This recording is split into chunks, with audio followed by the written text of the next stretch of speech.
I'm still in. I just gotta record this. Tonight, we turn our dials back to a Here rainy we day go, in story. 1860. In rural Pennsylvania, clouds and rain Alright, I'm with that job. swallowing the rolling hills in a gray weaving shroud. But The world feels stay at the house. We go it's across. compared to the warm ambient Where were we hum going? of a vacuum tube radio and the steady drumming of water against the glass. But something's moving our radio frequencies tonight. We're about to join Bill Sterling and the group WPAM. I'm pretty familiar. But I have traveled with Carnival before. It was crazy. Tonight, But Panic is I used to put up rides. It's a night of You unconfirmed ain't coming back reports. to say nights. You know, that was awesome. Wash the terror away. Sounds fun as Before we fuck. step into the room, please Hey, Heather, subscribe. you want that? Your support helps this broadcast reach those who need it. For study, for sleep. If you wish to support the Dread further, links are waiting for you in the description below. But for now, turn off the lights. Settle in. Starts now. Hey, yeah, that is a good idea. I know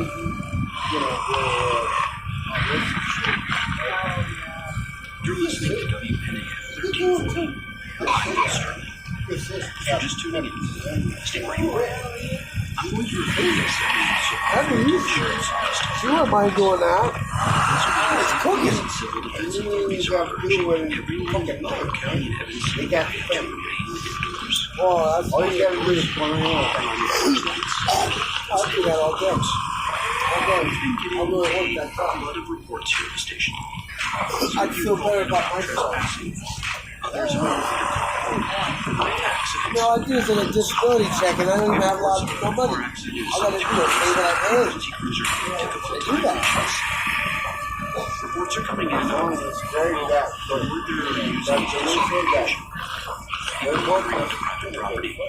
Unresponsive to shopping. Warning shots. I want my ass. It's a mess out there. Rain is making visibility more certain. Whatever this is, this outbreak of hysteria, it's spreading back. We'll be keeping the lines They open. got, gotta cut peppers too and stuff, right? We can encourage you to Yeah, but you township got police. that's cool. Please keep the Why light you on gotta each other. Line 1, you're on WPN. Talk to me. Yeah, hi, Bill. My name's Tom. I live just out past Beechwood Road, about 10 miles north of town. All right, Tom. Where do you see? I'll probably be I don't know how to eating say this whatever without the sounding kind of customer crazy. is. My wife wanted to call me. Or Well, you said folks are man, we gotta be hungry for those sandwiches, dude. That's right. That's what's happening. Okay. So, earlier tonight, our dog started going. We saw our doors police across the field. Lights were off over there, which is strange because usually they keep their lights on all night. So, I walked outside and I see someone standing by his fence, just standing there. Do you recognize them? No, sir. And that's the thing, they weren't moving right. What's his last Kind name? of swinging Teresa? back and forth like So he's the guy founder got of standing this, up huh? straight. I called out, they didn't answer. They just started walking towards I me don't remember real slow. the name. Were you threatened? Matter of fact, Not at first, but I knew something was wrong. You know when somebody's sick, you can tell even from a distance, like that. Then it's my a wife local, and I swear to God, this man company. was dead. And the sausage Just covered came his from eyes, all unfocused in his mouth. Kind of open, like he forgot what he was doing. And he kept walking. Okay, Tom. What did you do? I backed up. I really hope you can get all of this guy, He dude. didn't. He didn't even react to my voice. And then he tripped over the fence wire, fell forward, and then just got right back up like nothing happened. And that's when I went inside and locked the doors. So, Tom, you and your wife are both safely I inside? don't know if this happens, man, Yes, because sir. we both could work. Every light's on, We're but doing money. there's Does it pay you by the hour or does it pay you by the day? Well, stay inside. Keep doors and windows secured. Authorities are advising exactly that. Is it Don't hourly approach wage or is it anyone behaving like a erratically. salary for the they're day? walking across the field, all headed in the same direction, toward the house. My wife said they look like folks from town. But Bill, Yes. they don't seem interested in each other. Just Took our it all house. my life. Dude, all this stuff. So much good. 8 miles away. You're listening to my life. Bill Sterling interviewed through the Overland Outpost reports continue to come in across the county. Authorities are still advising residents to remain I did that a long any time, unnecessary carting. travel. But I did, like I said, I That put said, up let's take our next call. the rides. Call on. We'll take it down. That's how big Thanks, Frank. Drive a tow truck out the of track's gotta be right. You know, the sword could be killed on the Alright, Frank. rides. Yeah, no, it ain't no ride. station. You're coming What with is me. the idea? Figured I'd better It's stop the drop rope, for a like, minute after what I put the just saw. stuff on it. So, Go ahead, Frank. that's gonna be easy. Dispatch It's said all a right. pickup was supposed to be a small vehicle drove bend outside town. Sheriff's cruiser was already there. Deputy had a spotlight on a guy walking It down the was. middle of the road, just As long as you go, Wow. Well, was the individual injured? looked like it to me. Clothes torn up, face messed up pretty bad. I'm about to find Kept out. telling him to stop I'm and looking step forward off the to roadway. it. The guy didn't even look at him. This can help us Didn't both. react to the siren either. You're responsible. Alright, None. me and you, Deputy man. grabbed his arm down. We'll be done. I Twisted just do her it. fast and swung right at him. I wanna work. Got wild, just Especially around food. knocked the deputy clean backward. Was the officer hurt? What did he do? He got up, drew his gun, and kept yelling at the guy. I stayed by my truck. I didn't feel right getting any closer. Man kept coming. Didn't act like he felt anything. That's when the deputy fired. You know, Frank, you're saying shots were fired. Yes, sir. Hit him right in the chest. Made him drop. Stayed down maybe 10 seconds. I would Then he have started moving again. You know, Bill, I've seen accidents, fights. Never seen anything like We're gonna that. be rich one day, don't Deputy worry. got on his radio. I got plans. Said something about similar Rich. calls coming in all over the county. Frank, did any other deputies arrive when you called for backup? Gotta get that I drink didn't stick out there, around long man. enough I to already find out. paid. Deputy Put yelled money at on me it to again get for the out. month. I pay once a month. Frank, before you left, was the individual walking the road Still still come out. attempting to approach the deputy?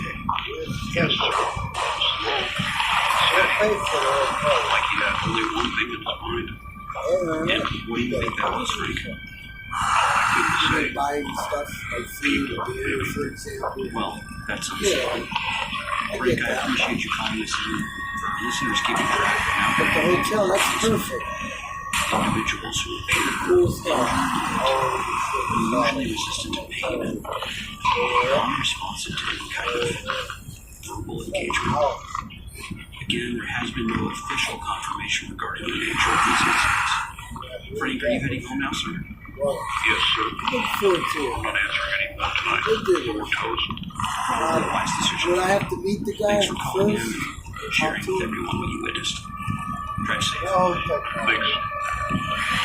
For those just joining us, authorities continue advising residents to remain indoors while law enforcement responds to what they're calling a series of ongoing disturbances. We'll continue gathering verified information before joining I'm any gonna be okay. conclusions. Are you good enough to walk down them steps? Stay with us. Because if not, I can help you down. I don't want you falling and getting hurt, dude. I'll be the guide you anyway. Because that's, remember when I told you about the tough love, that's how I roll. Bill's I make sure you're okay. You know what I'm saying? disturbances come in from Make across the sure you're country. okay. That's everybody in this. You're on the air. Go ahead. Bill? Hi, my name is Carol. I live on Ridge I Avenue. will. I wasn't sure if you called, but you said to record. Really That's nice. strange. I want to do You this. did the right thing. You Call got me me Carol. hyped up for this. Tell us what's happening where you are. I was in the living room You know, watching like I said, television. she wants to They go kept interrupting Yeah. programs Oh, and she music, does. so I turned down the volume. We have to bring in the shooting tanks. That's when I heard something standing across the street. Someone's standing across the street. Truck. Standing there for how long? I don't know. Can't wait. Long I'll distance, just but I was happen. wondering if we spent there for a while. Cause I'll tell you, I work every fucking day. Not walking, Once I'm getting not good, knocking, I work. just standing. Your neighbors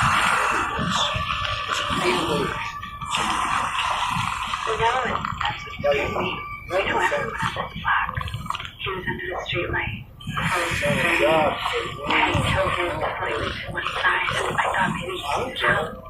I'm sitting down. I still work. He Down turned the table. toward me immediately like he was moving right now. Carol, will this person approach you? Yes, slowly, Buddy. very slowly. Not Little stumbling, shit, man. Walk boogie. deliberate. Like he Boogie didn't is hurt me or fat. anything. I stepped back from the window and he kept coming until he was right outside the yard. And he stopped again. What happened next? He looked straight at the house. I noticed something, more like at the light inside. That's it. His mouth kept opening Yeah, and so, closing. No sound, just a big pause. yeah, tomorrow, I'll remind Did you. you try to get in? If you get a hold of He it, reached out, tried to let's handle make this happen. just once, Let's see. then again. I'm very up for it. I need that shit. Open, he started tapping the glass. Not knocking, tapping. Over and over. Still, it didn't feel like a person asking to come inside. Carol, have you locked all your doors? Everything's locked. My This is husband gonna be a good video. is back right now. But there are one that's looking out. We'll go down. I can see them yes through the window. What's that, They're bud? talking to each other. Dishes rolling. Yeah, I'm gonna guide you downstairs. I don't want you falling. Okay, well, listen carefully. Be on my coast. Everything securely and doors and windows. I ain't up We're for you. trying Not any too damage long. to your home if But I'm possible. gonna come down. Yeah, come on, man. Please Go. continue advising Good. residents I'll to get it. remain indoors while these incidents I are got this investigated. recorded right now because we're going through the zombie apocalypse. That's a cigarette. We got brother Michael here. This is my little brother Michael. We're boarded in this house as the undead are eating the fucking people alive, man. What you've seen tonight. He killed two of them with a crowbar. Try to stay in. His nickname is Negan. Thank you. That's him. They call me Frank Barone Chacon, dude. For listeners just joining us, we are seeing an increasing number I'm gonna put this back up. of individuals. Guys, we'll keep you posted on what's going on.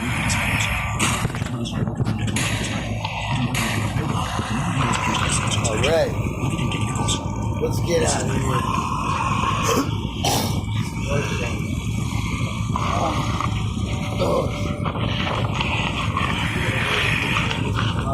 Ladies and gentlemen, before we take our next call, we'd like to pause for a brief advisory. Over the last hour, the station has received multiple reports from listeners across several counties describing unusual disturbances. These reports include individuals behaving in a disoriented or unresponsive manner, loitering near residences, and, in some cases, exhibiting aggression when approached. Local law enforcement agencies have acknowledged an increase in calls this evening. They haven't yet released a formal statement explaining the nature of these incidents. We are in contact with authorities, and we will relay verified information as it becomes available. In the meantime, officials are advising residents to remain indoors unless travel is absolutely necessary. With that said, if you're at home tonight, ensure all doors and windows are secure. Keep exterior lights during the night possible. I understand that we have advised our listeners to keep their porch lights on. Authorities are now telling us to keep your homes dark. Avoid any approaching strangers behaving erratically. And do not attempt to intervene any disturbance you witness. If you are traveling, consider postponing further movement until morning. Avoid stopping for any individuals on the roadway unless directed by law enforcement. And keep living windows locked at all times. We understand that windows travel quickly, particularly in uncertain circumstances like these. At this hour, there is no confirmed cause tying these incidents together. Speculation does little to help and can actually complicate the work of our emergency responders. We encourage our listeners to rely on verified sources and remain calm. Repeat. Remain calm. There's no indication at this time of any official evacuation. Utilities are operating normally. Emergency services are active and responding. If you observe something unusual in your area, when they contact your local authorities directly. If lines are busy, remain patient. Do not leave the safety of your home to investigate. This station will remain on the air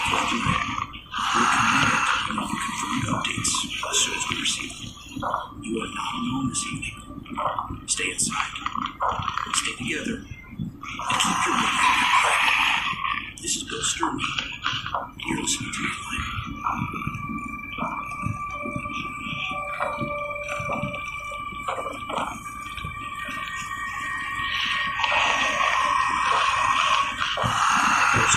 Just after 1 morning, we've been speaking with residents across the region about unusual disturbances tonight. Caller, you're on the air. Bill, this is Dr. Harold Stevens. I'm calling from County General Hospital. Doctor, thank you for reaching out. What can you tell us? We're experiencing a significant increase in admissions over the last 2 hours, far beyond our typical Saturday night volume. What sort of cases are you receiving? Primarily blunt force trauma, lacerations, fractures, contusions. Many patients attacked, knocked down during altercations. However, there's a second category that concerns me much more. A second category? Please, doctor, go on. Well, several individuals have been admitted with severe violence, arms, shoulders, in one case, the neck. These aren't superficial injuries either. The tissue damage is extensive to say the least, more consistent with animal life than with human skulls. Are you suggesting animal attacks? And this time I am not suggesting anything definitive, only describing wounds. What is unusual is what follows. Within an hour of admission, having extremely high fevers, 104, 105 degrees, they become pale, markedly so. Skin loses color very quickly, blood pressure drops, and profound weakness sets in. Doctor, are your patients responsive? Well, initially, yes. Coherent, frightened, complaining of feeling cold despite the fever. Then confusion begins, and in 2 cases, sudden collapse. And are the patients stabilizing after your treatments? We've been attempting aggressive antibiotic intervention and fluid support, but it's too early to determine any effectiveness. What troubles me is the speed of the deterioration. I've practiced medicine for almost 23 years now. I've never seen infection progress at this rate. Doctor, I think our listeners would like to know, is there any indication in these cases are connected? Well, that's not something I can confirm or deny this time, but I will say this. The bite victims are presenting nearly identical symptoms: high fever, severe weakness, rapid systemic decline. All consistent. Have state authorities been notified? Yes, they have, and we're awaiting guidance. In the meantime, I would advise your listeners, if you sustain any kind of bite injury, seek medical attention without delay. Doctor, one more thing before I let you go. Are the hospital facilities secure? We're taking precautions. That's all I can say for now. Understood. Dr. Stevenson, thank you so much for speaking with us under what sounds like extremely demanding circumstances. Thank you, Bill. And please encourage people to stay home. Listeners, that was Dr. Harold Stevenson of County General Hospital reporting a sharp increase in admissions tonight, including several patients suffering severe bite injuries followed by rapid onset of fever and weakness. Again, no official connection has been confirmed between incidents being reported across our area, but the pattern bears watching. If you're injured this evening, do not ignore symptoms. Avoid any physical confrontation whenever possible. We'll continue monitoring developments as they unfold.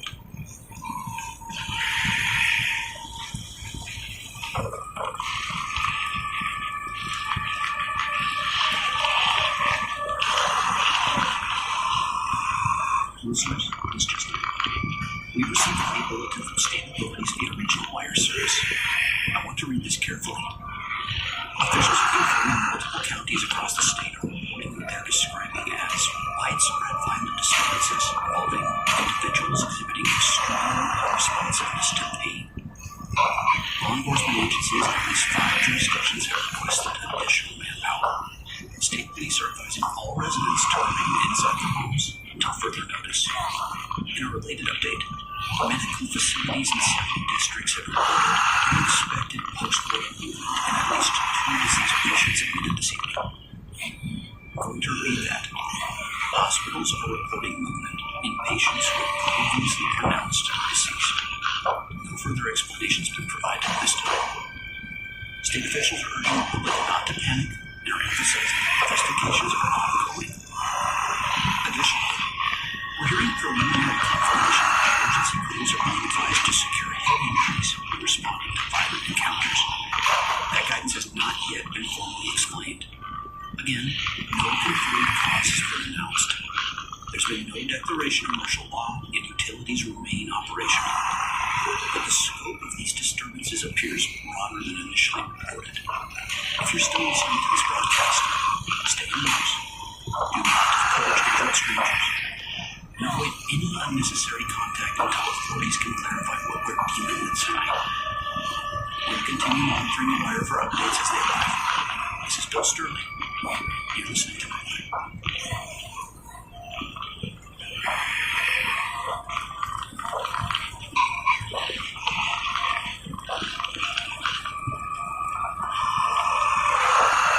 We're still taking calls as developments unfold across the state.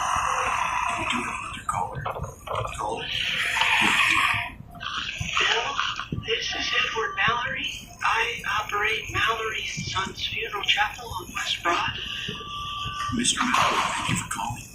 What can you tell us? I debated making this call. I'm a man prone to exaggeration. We received 2 bodies this evening from County General. Both were pronounced earlier tonight. Routine preparation began shortly after their arrival, but approximately 30 minutes into the process, one of the bodies exhibited movement. Movement? Of what kind, sir? Well, the hands first, flexing, and then the jaw. At first we believed it to be residual nerve activity. It does occur on rare occasion, but then the eyes opened. Yes, there was no respiration or no pulse yet. The eyes were open and tracking. And what did you do? Well, we stepped back and then the individual attempted to sit upright. Motor function appeared severely impaired but persistent. It made a sound, not speech, more like air forced in the dry throat. Was anyone harmed? One of my attendants sustained a bite to the forearm while attempting to restrain it. We secured the group and contacted authorities immediately. I will say this, Bill. In my profession, death has a slowness to it. This did not. Mr. Mallory, have officials provided any explanation? None that I would consider sufficient, but they did advise us specifically to ensure severe cranial trauma in any instance of reanimation. Those were the words used. Reanimation. And sir, your facilities, are they secure at this time? Yes, for now, but we have 3 additional arrivals expected before dawn, and I'm no longer certain what that means. Well, thank you for calling, Mr. Mallory, and please continue to take precautions. I assure you, we will. Listeners, this was the second independent report tonight describing post-mortem movement. Officials have not yet clarified terminology or cause. We will continue to refrain from speculation until public confirmation is issued. Stay with us.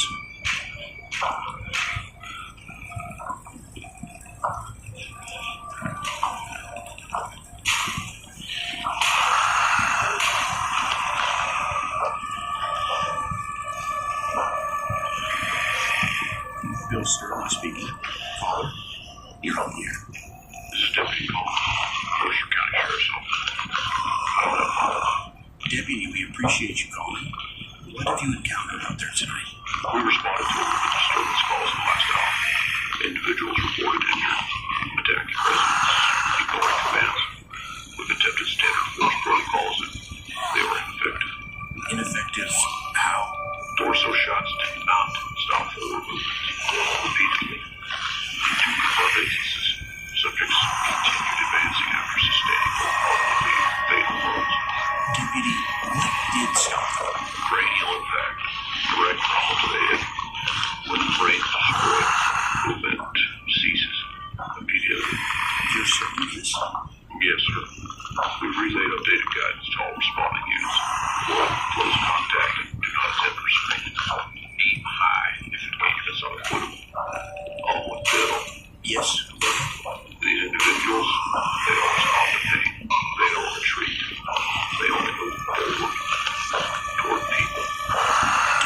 this point, are you advising residents to harm themselves?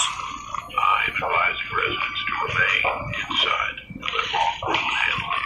Secure your homes. Do not open doors for anyone you cannot positively identify. We are stretched thin tonight. Understood. Deputy Collins, thank you for your service and for updating our listeners. You're welcome. Keep them calm, Bill. Listeners, we just heard from Deputy Collins of the Mercer County Sheriff's Office. He's confirmed that severe trauma to the head appears to result in movement described in multiple incidents tonight. We will continue to verify this information, and if you're at home, remain there. The situation seems like it's evolving rapidly.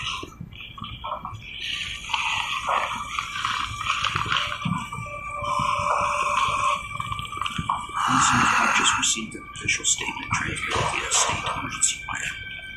I want to read it exactly as written. This is an emergency public safety directive issued jointly by State Police, the Department of Health, and the Office of the Governor. Effective immediately, all residents are instructed to remain inside their current place of shelter until further notice. Do not travel unless absolutely necessary. Reports have confirmed multiple incidents involving deceased individuals exhibiting post-mortem motor function and aggressive behavior. Citizens are advised that these individuals should be considered extremely dangerous. Do not attempt physical restraint. Do not approach. In the event of unavoidable confrontation, destruction of the brand has been observed to immediately terminate motor activity. Medical facilities are currently experiencing a surge of admissions related to bite trauma and blunt force injury. Individuals sustaining bite wounds may experience rapid onset of high fever, confusion, and physical weakness. Anyone exhibiting these symptoms should be isolated immediately and medical authorities contacted if possible. All local law enforcement agencies are authorized to use necessary force to contain affected individuals. The National Guard has been placed on standby. Residents are instructed to secure all entrances and remain indoors. Avoid opening doors to any unknown persons. Extinguish unnecessary lighting that might draw attention. Keep battery-powered radio accessible in the event of electrical interruption, and to remain calm and await further instruction. This directive remains in effect until rescinded. Listeners, that concludes today's statement, and again, this is now an official public safety directive, so remain inside, do not engage, and stay tuned to this frequency for verified updates as they are transmitted.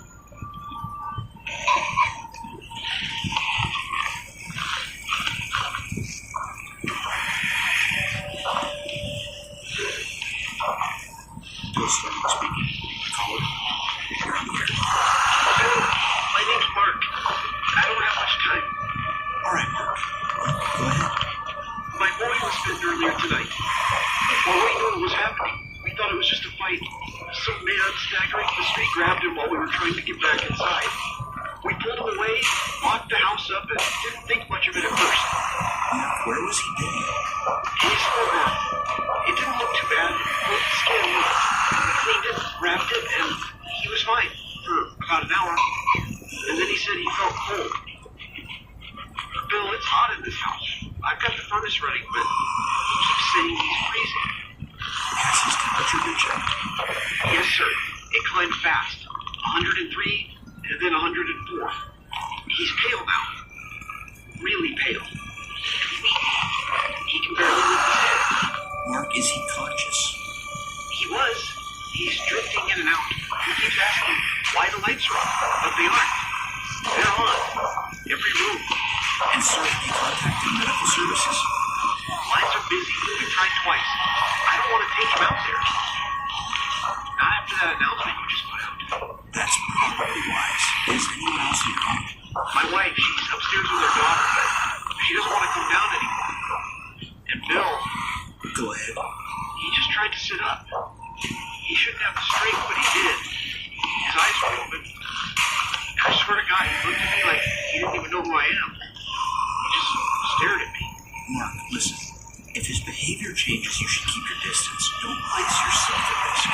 If he does become unresponsive and then attempts self-defense, you need to prioritize your safety and your family's. He's my son. I understand, but you do have to stay calm. Can you tell me what he's doing right now? He's not breathing as fart anymore. Skin's still cold. My God, he just sat up and I swear he shouldn't be able to do that. He's just staring at the door. Not at me. At the door.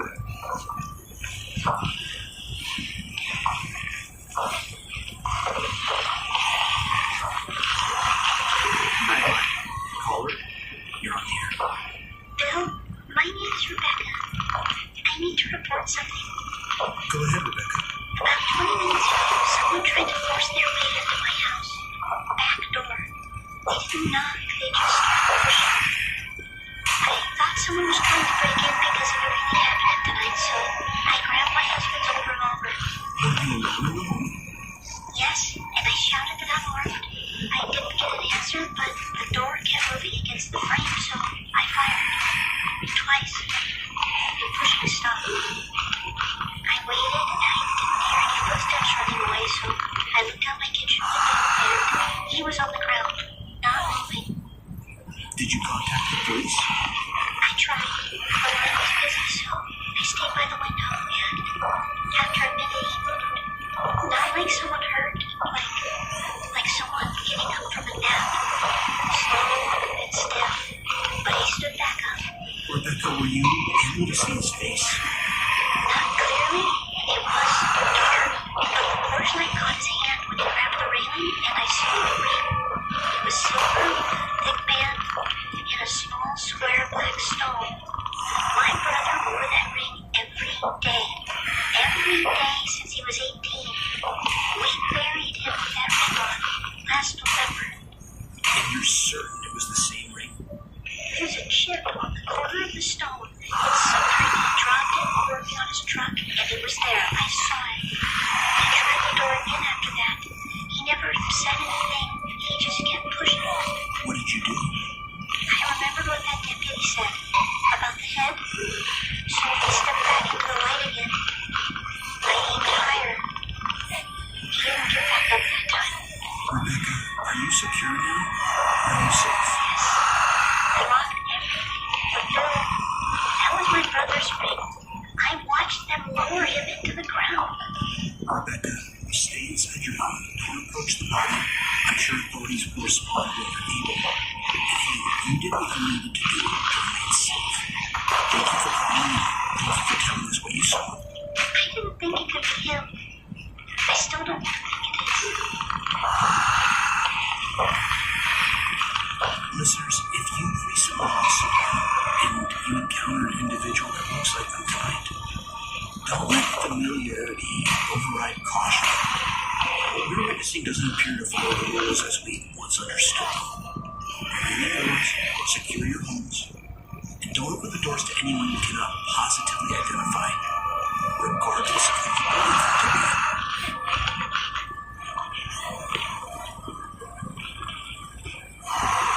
Nightlight. Caller, you're on the air. Bill, my name's Arthur Jennings. I'm the caretaker at the Green Hollow Cemetery. Hello, Mr. Jennings. Go ahead. I wasn't planning to call. After the things occurred tonight, I thought I should say something. What have you observed, sir? I usually do my rounds before locking the gates. About an hour ago, I noticed pressure in the street near the North Road. 2 clots. I walked over thinking maybe vandals. Kids do sometimes come up here, but it wasn't that. Soil, it wasn't scattered outward. It was pushed up from underneath. From underneath? Yes, sir. Headstones leaning forward slightly, ground cracked around the edges. Something had pressed against it. I bent down to look closer. That's when I heard it. Heard what? A scraping sound. Slow, wet, coming from another plot a few rows down. I didn't want to investigate further. I worked at cemetery 32 years. Grounds, animals dig, but this was pressure from below. Were any graves fully breached? One was. Over on the far fence, the casket lid was splintered. Not from above, from inside. And have you contacted the authorities?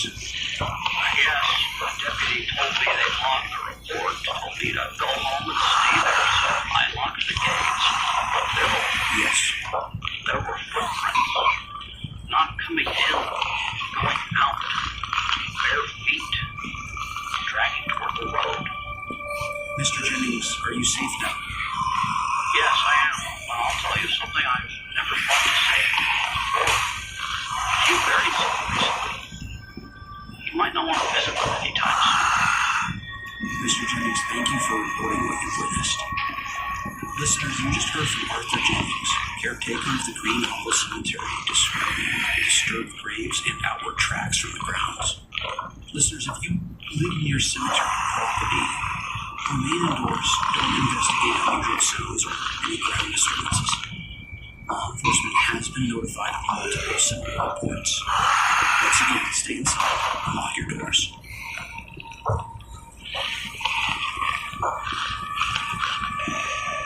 Listeners, we're going to pause our broadcast once again for a broader update. In addition to calls we heard tonight, the station has received numerous reports through multi-band monitoring, wire services, and direct communication with surrounding counties. I want to summarize a few of those now. Earlier this evening in Franklin Township, officers responded to what was believed to be a traffic fatality. The victim was pronounced deceased at the scene. Approximately 12 minutes later, while awaiting transport, the individual reportedly regained motor activity and attempted to stand. 2 officers sustained injuries during the encounter before the subject was subdued. In another incident outside Mill Creek, a family reported hearing a persistent knocking at their stone-sided door. Upon investigation from an upper window, they observed 3 individuals standing in their yard, one of whom had been buried earlier this year following a construction accident.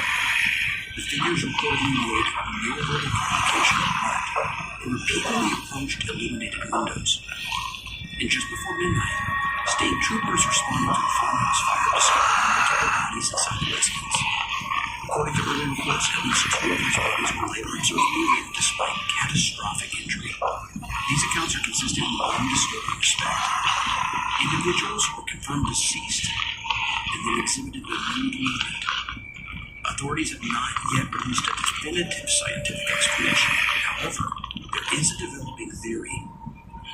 Several hours ago, national news outlets began revisiting an event that occurred earlier this week. I'm referring to the destruction of a returning deep space probe from Venus. As many of you may recall, the probe was intentionally detonated in Earth's upper atmosphere after concerns were raised regarding possible contamination. Preliminary data suggested the craft had encountered unusually high levels of unknown radiation orbiting Venus.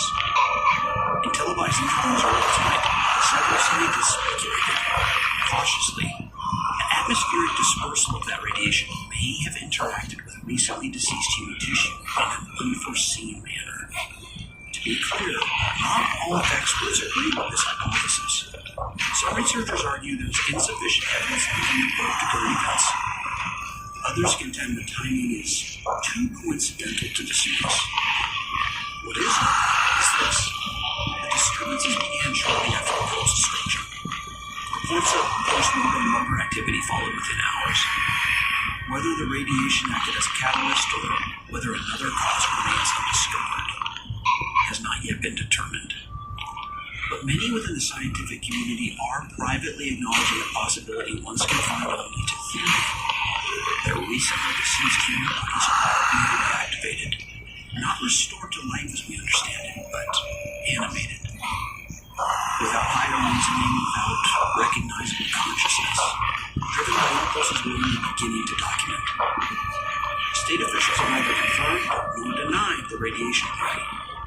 They are urging patients with federal investigators examine atmospheric samples and hospital data. Until then, we're left with the field observation, and the field observation tells us this: the dead are not remaining still tonight. So once again, remain indoors, avoid contact, and do not let familiarity cloud judgment. And keep this frequency tuned. We'll remain here as long as transmission is possible.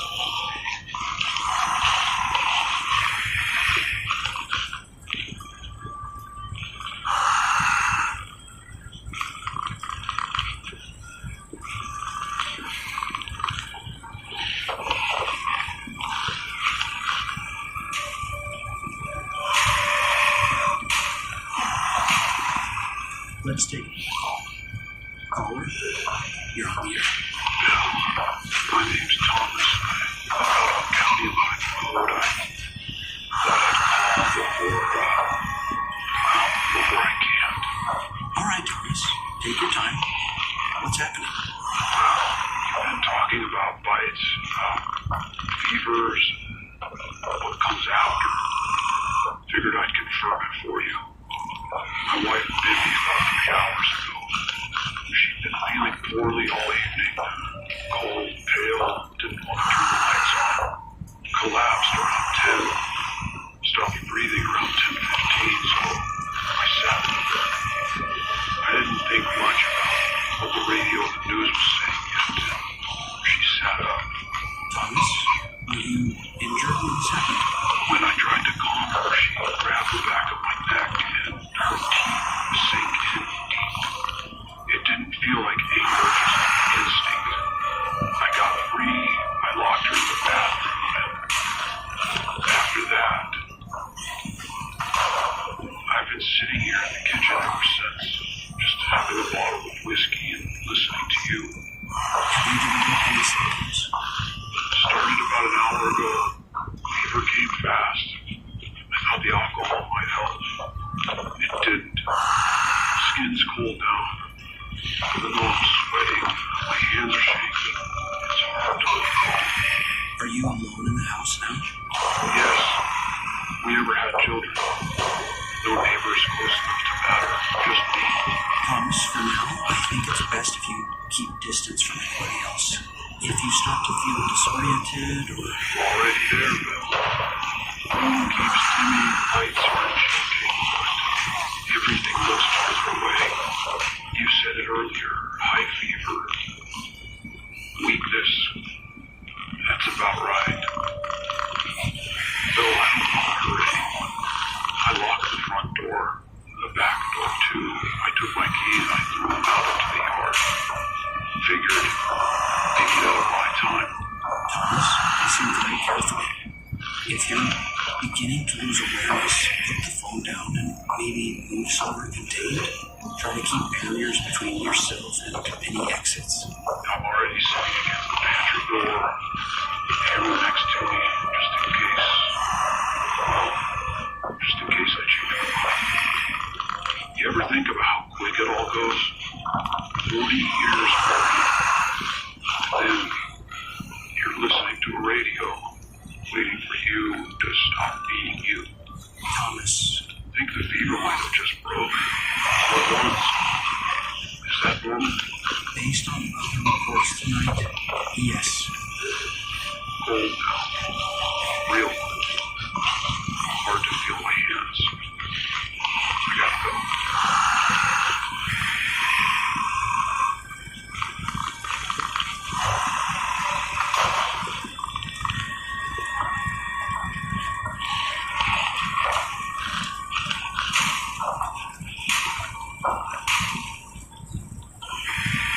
We do have another caller on the line. Caller, you're on the air. Hello, Bill. This is Professor Alan Whitaker. I teach microbiology at the State University. I felt compelled to respond to the radiation hypothesis you mentioned earlier. Professor Whitaker, we do appreciate you calling. Please go ahead. Now, before I say anything, I do want to be clear. I'm not dismissing the possibility that the Venus probe incident is related. However, the idea that atmospheric radiation selectively reanimates deceased tissue is scientifically problematic. Problematic in what way? Well, put simply, radiation damages cells. It doesn't restore organized motor function. So, what's being described tonight, coordinated movement, goal-directed behavior, sensory response, it suggests a biological process, not a simple reactivation of dead muscle fibers. So, are you suggesting infection? Possibly. Consider this. The bite cases, high fever, rapid systemic failure, neurological alteration. That pattern is far more consistent with an aggressive pathogen. Random radiation exposure. Well, how would that account for those individuals already deceased? And that is the troubling question. There are rare organisms, certain parasites, certain viral agents, capable of altering host behavior. In theory, if such an agent were latent within the population and suddenly triggered or accelerated, it could explain the synchronized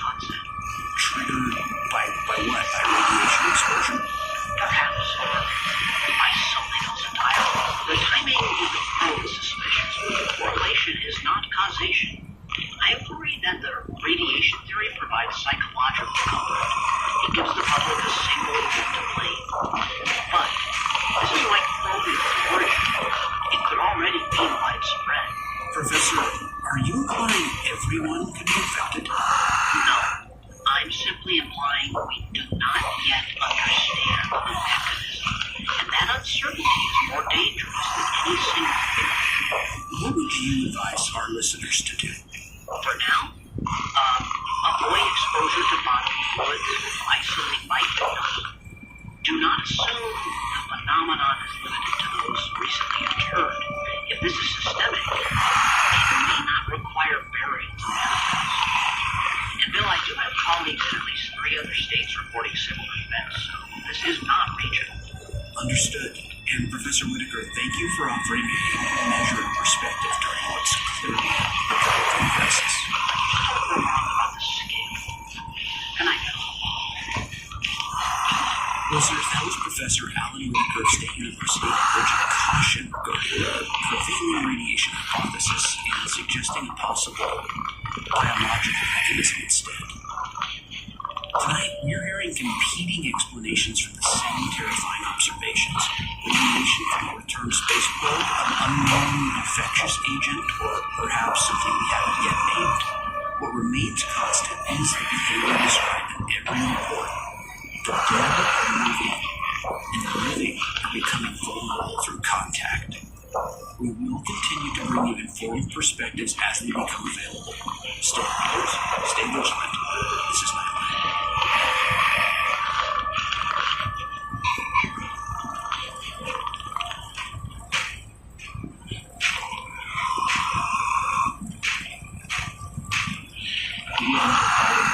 Caller, you're on the air.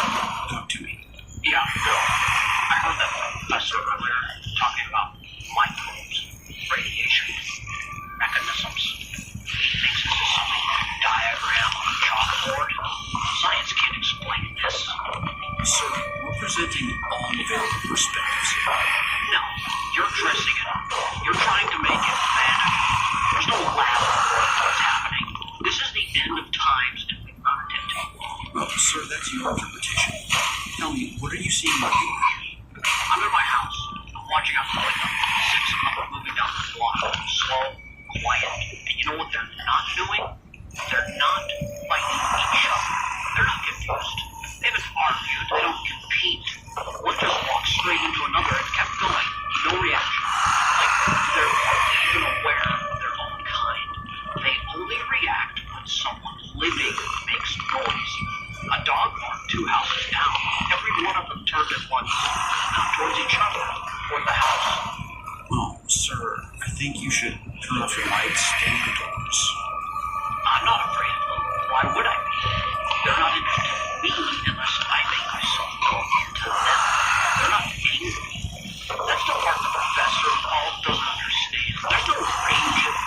Just purpose. And that purpose is us. It sounds like you're assuming intent where there may be biological stimulus. Stimulus? Is that what we're calling it? They rise in waves. They ignore each other completely. They move only toward the living, and you don't think it's radiation? No, this is judgment. We built everything to serve us, and now something else is rising that doesn't need us. Doesn't negotiate, doesn't debate, just advances. They don't hesitate, they converge, like they're waiting for a suit. Well, sir, regardless of what you believe this represents, it's still physically dangerous. You should stay indoors. You don't get it. You still think this is about safety. This is bigger than that. Look at them, Bill. They don't attack each other. They don't turn on their own. Only the living. This isn't chaos, it's design. And if it's design, then maybe it's correction. We've had our time. Sir, No, I'm not hiding. They come for me, they come. I won't pretend this is some accident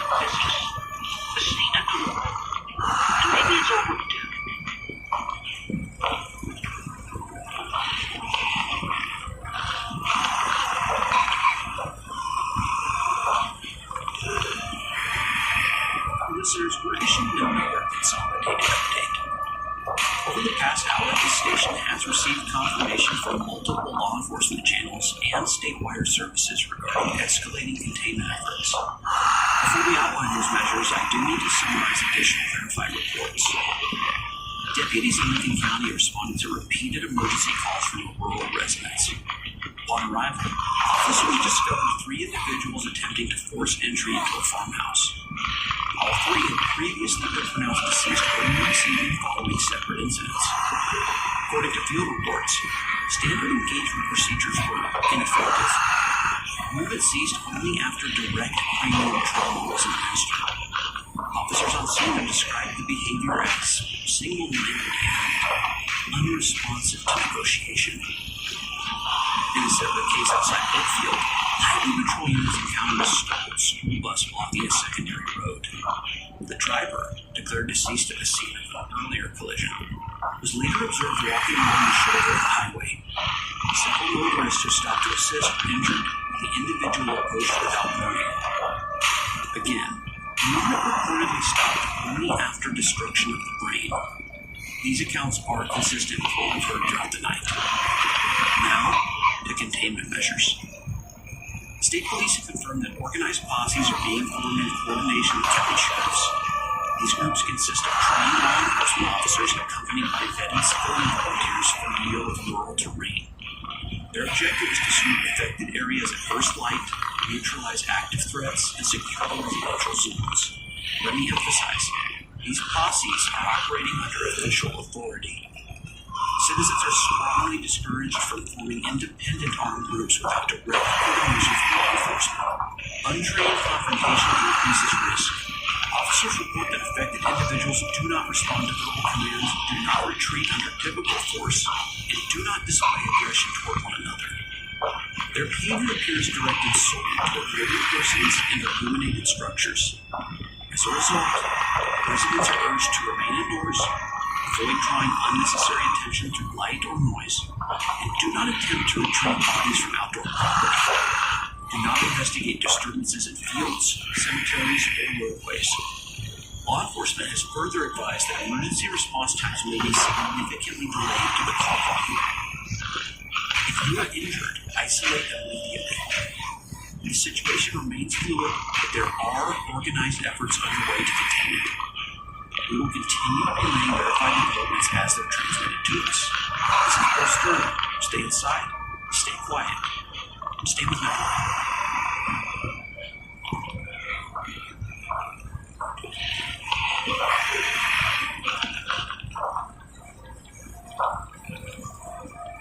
Nightlight. Over. Harold here. Bill, I've been listening all night. I just wanted to say something. Go ahead.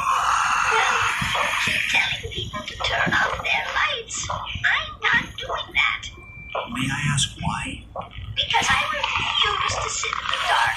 I've got every light in this house on. Living room, kitchen, upstairs, hallway, and the television too. If they're out there, they can see me, but I can see them, and that feels better. Have you observed any movement outside your home? Yes, 3 of them passed earlier. They stopped when they reached the yard and they stood there looking at the house. And the lights were on that whole time? Yes, they didn't rush, didn't pound the door, they just stood like they were thinking. Ma'am, media reports strongly indicate they are drawn to light and movement. Darkening the house can reduce attention. It makes me blind. If I turn everything off, I'm just sitting in a box waiting, and I won't do that. If they come through this door, I want to see it. One of them's moving closer to the porch. Easy out there. Ma'am, please listen. The pattern we're seeing suggests illuminated structures are trapped. Remaining visible increases your risk. Bill, I buried my husband last year. I sat in a dark hospital room and watched the machines shut off. I would not sit in the dark again. And this is how it ends. It ends with the lights on. Turn off the lights right now. If I do that, they're still there. The dark won't make them go away.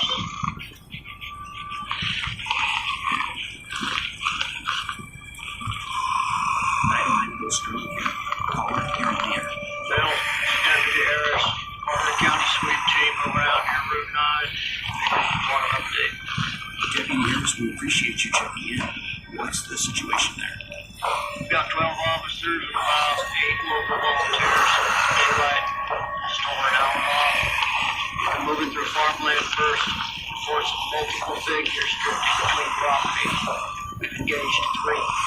Engaged how? Confirm what you've been hearing all night. Torso shots, ineffective. Head shots, immediate cessation. Hesitation, no retreat. They do not respond to commands. They don't flee. They don't attack each other. How many of each other? Only us. Deputy Harris, are they increasing in number? Hard to say in the dark. Feels like they're coming from open fields mostly. Roadways too. They're not running, they're just arriving. We burned 2 earlier after neutralizing. Bodies don't move when the brain's destroyed. That part's solid. When that And do shit you believe guys, this can be contained? No, at sunrise, visibility improves. That's our thing. But Bill, this isn't like a riot or a storm. There's no center to hit. They're scattered everywhere. Someone dies tonight for any reason, they're likely getting back up. That's the real problem. We're moving. Bill, tell people to stay inside until we clear the area. We don't need crossfire. Understood. Thank you, Deputy Harris, and please stay safe. We'll do what we can.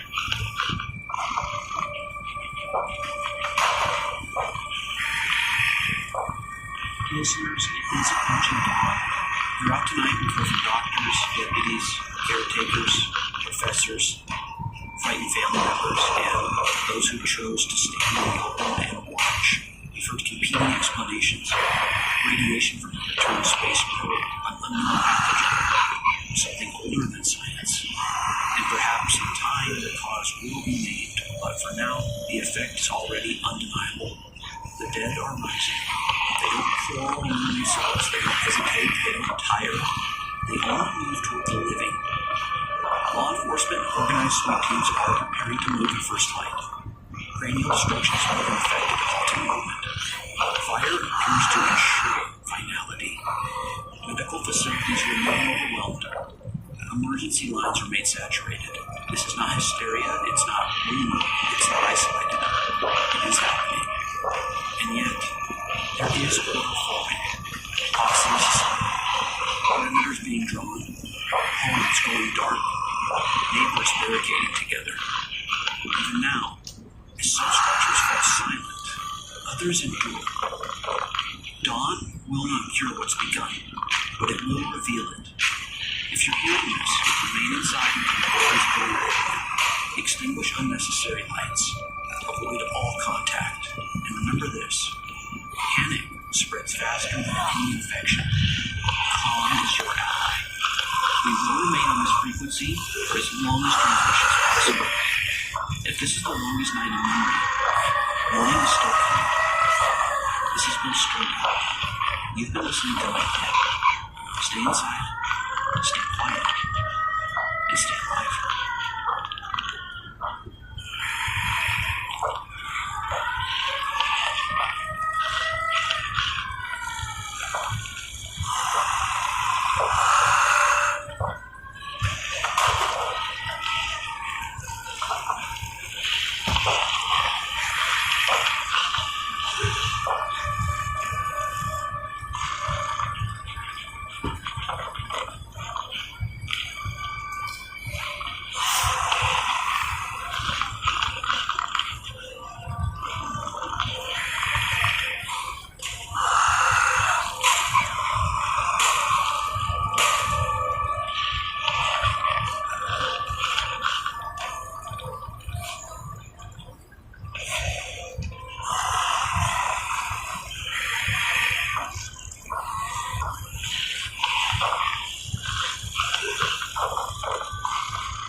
we interrupt the regularly scheduled programming for a Channel 3 special report.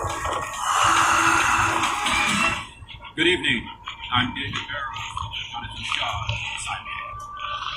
We apologize for our earlier coverage of the so-called Madison race ride. Reports coming now indicate the violence is either racially motivated or suspected to the greater Madison area. What is certain is that seeing the unexplainable mass hysteria continues to spread throughout the heartland, with injuries reported to be now alive at the land here at St. Augustine. Without facts, this is Daniel Rossman, and you're tuned to 104.7 FM. It's 11:37 on what started an ordinary Tuesday morning. The weather outside is overcast, temperature sitting around 52 degrees, and if you're just joining us, welcome. I've been your voice here for the past 6 years, and I have to tell you, this morning feels different. I can't quite put my finger on it yet, but there's something in the air. Maybe it's just me. Maybe I need more coffee. Emily just handed me a note. She's my assistant here in the booth, keeps me organized when my brain wants to wander. The note says there's been some kind of incident at Mercy General Hospital downtown. Nothing too alarming from what we're hearing, just a disruption in their emergency services. Apparently they've had to divert some ambulances to St. Catherine's across town. Technical difficulties, they're calling it. Equipment malfunction in one of the wards. These things happen, I suppose. Modern hospitals run on so many computerized systems now that when one thing goes down, it can create a domino effect. I remember when my daughter was born 7 years ago now, and the hospital lost power for about 20 minutes. Backup generators kicked in immediately, but you could feel the tension in that building. Every beep, every machine, every light suddenly mattered in a way you don't think about until it's threatened. She came into this world screaming healthy and perfect, and I'll never forget holding her for the first time under those emergency lights. Life is fragile. We build all these systems to protect it, but sometimes the systems themselves become the problem. Anyway, Mercy General is handling it. They've got protocols for this sort of thing. The city's been investing millions into hospital infrastructure over the past decade. I did a whole series on it last year, interviewed administrators, toured facilities, everything state of the art. They've got these robots now. Did you know that? Autonomous machines that can deliver medications, collect samples, even assist in certain procedures. The future is here, folks, whether we're ready for it or not. Emily's shaking her head at me. She thinks I ramble too much in the morning slot. She's probably right. Let me get to the news updates and then we'll open the phone. Traffic on the interstate is moving smoothly. No major delays reported. Downtown is seeing the usual congestion around the business district. If you're heading toward the hospital district, though, you might want to take Riverside Drive instead of Main Street. There are emergency vehicles in the area, and while nothing serious has been reported, it's better to avoid the slowdown. In national news, Congress is still debating the infrastructure bill. I won't bore you with the details because honestly it's the same arguments we've been hearing for months. Locally, the school board is meeting tonight to discuss the proposed changes to the district boundary. That's going to be contentious. I've already received about 15 emails from parents on both sides of the issue. We'll probably dedicate some time to that tomorrow. The weather forecast is calling for clouds throughout the day with a chance of rain this evening. Nothing severe, just typical November weather. Keep an umbrella handy if you're planning to be out after dark. Sunset today is at 5:43. These short days always get to me. By the time I leave the station, it feels like midnight even though it's barely evening. Emily is holding up another note. This one says, we're getting calls about Mercy General. People saying they can't get through to the hospital's main line. Phone systems must be down too. Whatever technical issue they're having, it's more widespread than initially reported. I'm sure they'll have it sorted soon. These institutions have redundancies built into their redundancies. You don't run a major metropolitan hospital without backup plans for your backup plan. Still, it's worth noting if you have business at Mercy General today, you might want to call ahead. Or try calling anyway. If you can't get through, maybe consider rescheduling if it's not urgent. For emergencies, remember that St. Catherine's and Westside Medical are both fully operational. I'm looking out the window of our studio here on the 4th floor. We've got a pretty good view of the downtown skyline from up here. I can actually see the top floors of Mercy General from this angle about 8 blocks northeast. Everything looks normal from here. The building's standing solid, no smoke, no obvious signs of crisis. Just a regular Tuesday morning in the city. You know what's strange? The parking lot at the hospital looks fuller than usual. I can see cars streaming in, not out. You'd think if there was a major problem, people would be leaving. But maybe that's families arriving after hearing their loved ones are being moved or treated. Or maybe it's staff being called in to handle whatever situation has developed. It's hard to say from this distance. Let me take a quick break here. When we come back, I'll try to get someone from the hospital administration on the line to clarify what's happening. In the meantime, you're listening to 104.7 FM. I'm Daniel Ross, and we'll be right back after these messages. We're back. It's 11:51, and I've spent the last few minutes trying to reach someone at Mercy General. No luck. The main switchboard isn't responding, and the direct line to their communications department just rings endlessly. I've left messages. Hopefully someone will call back soon with an update. Emily tells me our traffic reporter, Jack Morehouse, is actually near the hospital right now.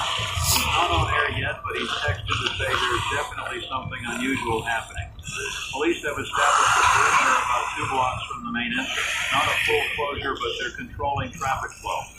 Jack says he's seeing a lot of confused people, folks trying to get to the hospital to visit family members and being turned away. The officers aren't giving much information, just saying there's an ongoing situation and to please use alternate facilities for non-emergency use. This is starting to feel less like a technical malfunction and more like something else. I don't want to speculate because speculation without facts is just noise. And we have enough noise in the world already. But I'd be lying if I said I wasn't curious. Concern might be a better word.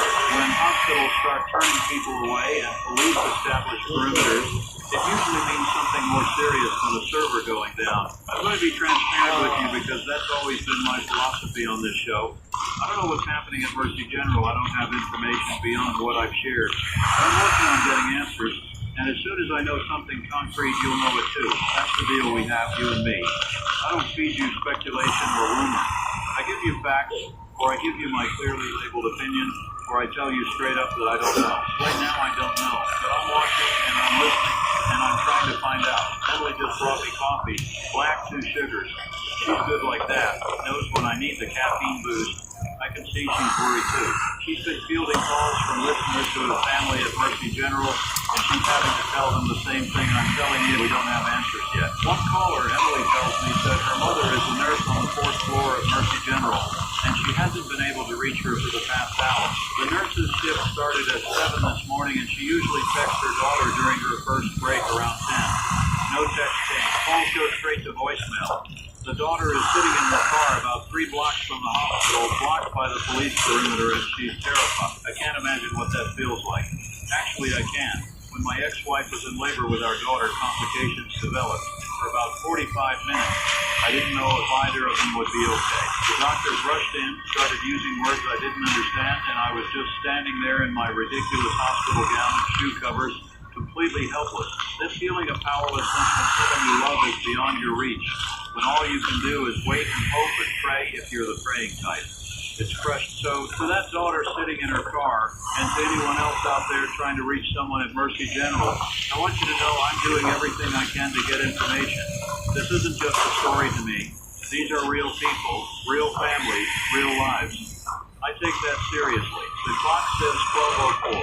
I should move on to other news, but honestly, everything else feels trivial right now. The school board meeting, the traffic report, the weather forecast, who cares? There's something happening at one of our city's major hospitals, and until we understand what that is, nothing else seems to matter. I'm going to stay here with you. I'm going to keep this line open, and we're going to figure this out together. Emily's on the phone now, trying to reach the police department's public information officer.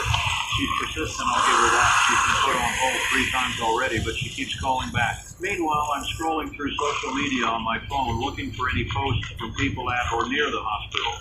There's not much. A few people asking if anyone knows what's happening. One person posted a photo of the police car, but it's taken from a distance and doesn't show much detail. Mostly just confusion and concern.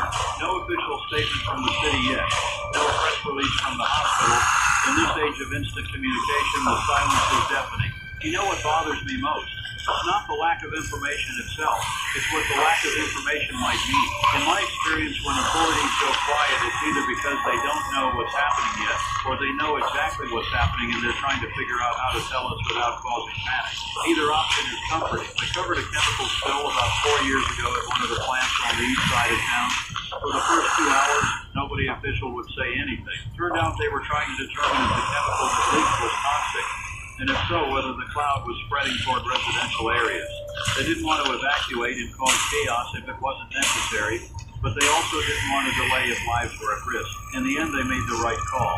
The chemical was relatively harmless, the wind was blowing away from populated areas, and the situation was contained. But those 2 hours of silence were excruciating for the people who lived nearby. Is this like that? I don't know. I hope so. I hope this is just extreme caution while they assess something that will turn out to be manageable. But the police perimeter suggests they're concerned about something spreading or escalating. You don't establish a perimeter around a building because a computer system crashed. Emily's off the phone. She's shaking her head. The public information officer said they'd have a statement within the hour. That's bureaucrat speak, for we're still figuring out what to say. She asked if there was any danger to the public, and the officer said there's no reason to believe so at this time. That phrase, "at this time," always bothers Biss. It's technically accurate, but ultimately meaningless. At this time, the sun is in the sky. At this time, I'm wearing a blue shirt. At this time, there's no meteor hurtling toward Earth. At this time tells you about now, but promises nothing about 5 minutes from now. It's 12:17. I'm going to open the phone lines. If you're listening and you have information about what's happening at Mercy General, call us. If you're near the hospital and can describe what you're seeing, call us. If you work there or have family who works there and you've heard anything at all, call us. Our number is on your screen if you're watching the live stream, and if you're listening on traditional radio, it's 55. The board is lighting up already. Emily's screening calls now, trying to find someone with actual information and not just more questions. She's good at this. She can tell within 10 seconds if a caller has something valuable, or if they're just reacting to the same rumors everyone else has heard. She's putting someone through. Hold on. Okay, Emily tells me we have someone on the line who lives in an apartment building adjacent to the hospital. She can see the emergency entrance from her window. I'm not putting her on air because we haven't verified her identity, but Emily's relaying what she's saying. The woman reports that ambulances are still arriving, but they're not leaving. She's counted at least 7 ambulances parked at the emergency entrance, and more keep coming. She says she can see people in hazmat suits. Not the regular emergency medical gear, but full containment suits, hazmat suits. That changes things. That suggests contamination. Chemical, biological, radiological, something that requires that level of protection. This is no longer about a technical malfunction. This is about exposure to something dangerous. I need to be careful here. I need to report what we're hearing without causing unnecessary panic. But I also need to be honest about what this likely means. If emergency responders are wearing hazmat suits at Mercy General, there's a contamination event happening. The question is what type and how serious. Emily is trying to reach the city's emergency management office now. They coordinate responses to major incidents, and they'll have better information than the regular police public information office. While she does that, let me think through what we know and what it might indicate. Hazmat suits could mean a lot of things. A patient could have come in with a known infectious disease that requires isolation protocols. Ebola, for instance. Though we haven't had a case in this region in years, or it could be a chemical exposure, someone injured in an industrial accident who arrived contaminated. Or it could be something inside the hospital itself. A spill of medical chemicals or a problem with their sterilization system. The fact that they've established a perimeter and are diverting ambulances suggests it's not contained to one patient or one room. If it were, they'd isolate that area and continue normal operations elsewhere. The whole facility being affected points to something more systemic. I keep coming back to those autonomous robots I mentioned earlier. Modern hospitals have so many automated systems now. Medication dispensers, pneumatic tube systems for transporting samples, robotic delivery carts. What if one of those systems malfunctioned and spread something throughout the building? The contaminated sample broken open and distributed through the ventilation system. A medication error multiplied across dozens of patients. I'm speculating now, and I said I wouldn't do that. Let me pull back. Here's what we know for certain. Mercy General Hospital is experiencing some kind of incident. Emergency services have been disrupted. Police have established a perimeter. Witnesses report seeing hazmat suits. Ambulances are being diverted to other facilities. Phone systems at the hospital are down or overwhelmed. That's the factual foundation. Everything else is guesswork until we hear from official sources. 12:31. Emily tells me she got through to emergency management, but they wouldn't confirm anything beyond what we already know.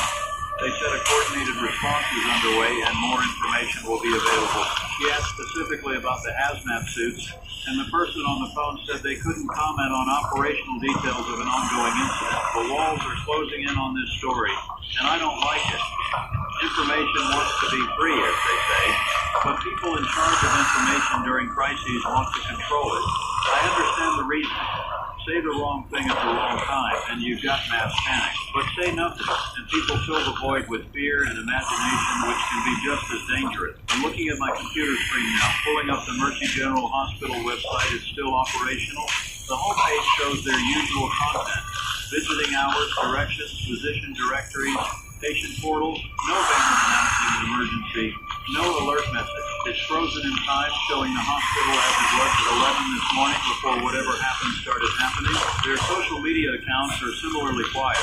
The last post was at 9:15 this morning, a generic health tip about staying hydrated during the winter months. Nothing sent. Either their social media team is locked down inside and can't post, or they've been instructed not to communicate until there's an official statement. I'm clicking through to their page about their robotic systems. Here it is. They're quite proud of it, actually. The page describes their fleet of autonomous mobile robots, implemented about 8 months ago as part of a hospital modernization initiative. The robots handle medication delivery, laboratory sample transportation, linen and supply distribution, and environmental cleaning. They're designed to free up nursing staff for direct patient care by automating routine tasks. The robots operate on a network of sensors and AI-driven navigation. They can call elevators, open doors, avoid obstacles, and prioritize tasks based on urgency. They're integrated with the hospital's electronic health record system, so they know which medications go to which patients, which samples need to go to which labs. It's impressive technology, really efficient, cost-effective. The future of healthcare logistics. But here's the thing about complex automated systems. They're as good as their programming and as reliable as their maintenance. A single bug in the code, a single corrupted data point, and the whole system can cascade into failure. These robots are networked together. If one gets contaminated with something, it could theoretically spread it throughout the facility without anyone realizing until it's too late. Am I connecting dots that shouldn't be connected? Maybe. But when you eliminate the impossible, whatever remains, however improbable, must be considered. If this is a contamination event that spread rapidly through multiple wards of the hospital, an automated system would be one of the few vectors that could accomplish that. Emily just gasped. She's looking at her phone and her face has gone pale. She's showing me a text message from her friend who works in the city's 911 dispatch center. I'm going to read this exactly as written because I think you need to hear it. The text says, "We're getting calls from inside Mercy General. People screaming. Reports of attacks. Violence. Dispatchers being told not to send more units. Situation unclear. Be safe. Attacks. Violence. Inside a hospital." I don't understand. None of this makes sense. The contamination event doesn't explain attacks. Unless people inside are panicking, fighting over exits, trampling each other in fear. That could be described as violence, I suppose. But the word attack is specific. It implies aggression, intent. Emily's trying to call her friend back, but she's not answering. Probably busy with the emergency response. I'm sitting here trying to process this new information and fit it into the framework of what we already know. Hazmat suits, perimeter, diverted ambulances, phone systems down, and now reports of violence inside. What kind of contamination causes violent behavior? Neurotoxins, maybe. Chemical exposure that affects brain function. There are substances that can cause aggression, paranoia, hallucination. PCP is famous for it, though that's a drug, not a contaminant. Rabies causes aggression in animals, but the progression is slower, and humans rarely reach that stage. What else? I'm not a doctor. I'm not a chemist. I'm a radio host trying to make sense of fragments of information that don't want to fit together into a coherent picture. And I'm aware that every second I spend on air talking about this without clear answers is potentially scaring people. But what's the alternative? Pretend nothing's happening? Play music and get traffic updates while something unknown unfolds at one of our hospitals? No. We stay with this. We process it together. We wait for answers together. It's 12:44. I'm going to try calling the hospital again myself. Maybe if I identify as stress, someone will pick up. Emily's already tried that approach, but it's worth another attempt. I'm dialing the main number. It's ringing. 4 rings. 5, 6. This is usually where voicemail picks up or an operator answers. 10 rings now. 12. I'm going to let it ring for a full minute and see what happens. 20 rings. 30. Nobody's answering. The system is active because it's ringing, which means the phone infrastructure is working at some level. But no human is picking up. At a major hospital switchboard, that should never happen. There are always operators, multiple people covering the phones around the clock. For every line to go unanswered, it suggests either everyone has been evacuated from that department, or they physically cannot answer, or they've been instructed not to, which seems unlikely because hospitals need to communicate with emergency services. 40 rings. I'm hanging up. This is pointless. Emily tells me our traffic reporter, Jack, is trying to get closer to the hospital on foot. The police perimeter is holding firm, but he's attempting to interview some of the people who've been turned away. Maybe they've heard something from the officers, or maybe some of them have connections inside and have gotten calls or texts. Any piece of information helps at this point. The live stream chat is exploding with comments. People asking what's happening, sharing their own concerns, some claiming to have information, but it's all third and fourth hand. Someone says their cousin is a paramedic and heard it's a chemical leak. Someone else says their neighbor is a police officer and it's a hostage situation. Another claims it's a terrorist attack. None of these match what we're hearing about hazmat suits and violence. Hostage situation would explain the perimeter and the police response. But it wouldn't explain hazmat suits unless the hostage takers had some kind of biological or chemical weapon. That seems far-fetched, but I suppose it's possible. Chemical leak would explain hazmat suits and could explain the perimeter if the leak was severe enough. But it doesn't explain reports of violence unless the chemical causes behavioral changes, which brings us back to neurotoxins. Terrorist attack could be anything. It's too vague to be useful as a theory. I'm reminded of a principle I learned in journalism school. When you hear hoofbeats, think horses, not zebras. In other words, common explanations are more likely than exotic ones. What's the common explanation here? An incident at a hospital requiring emergency response. Could be a fire, could be a structural failure, could be a violent patient or visitor. These things happen, unfortunately. They're tragic when they do, but they're known quantities.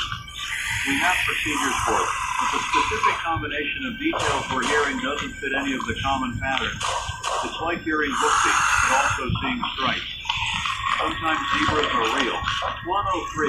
I just realized we've been on this story for almost an hour and a half, and I haven't taken a single break. No commercials, no station identification, no weather updates. Just continuous coverage of a developing situation that we barely understand. Management is going to have words with me about this, but I don't care. This is what the medium is for. Radio at its best is immediate, responsive input.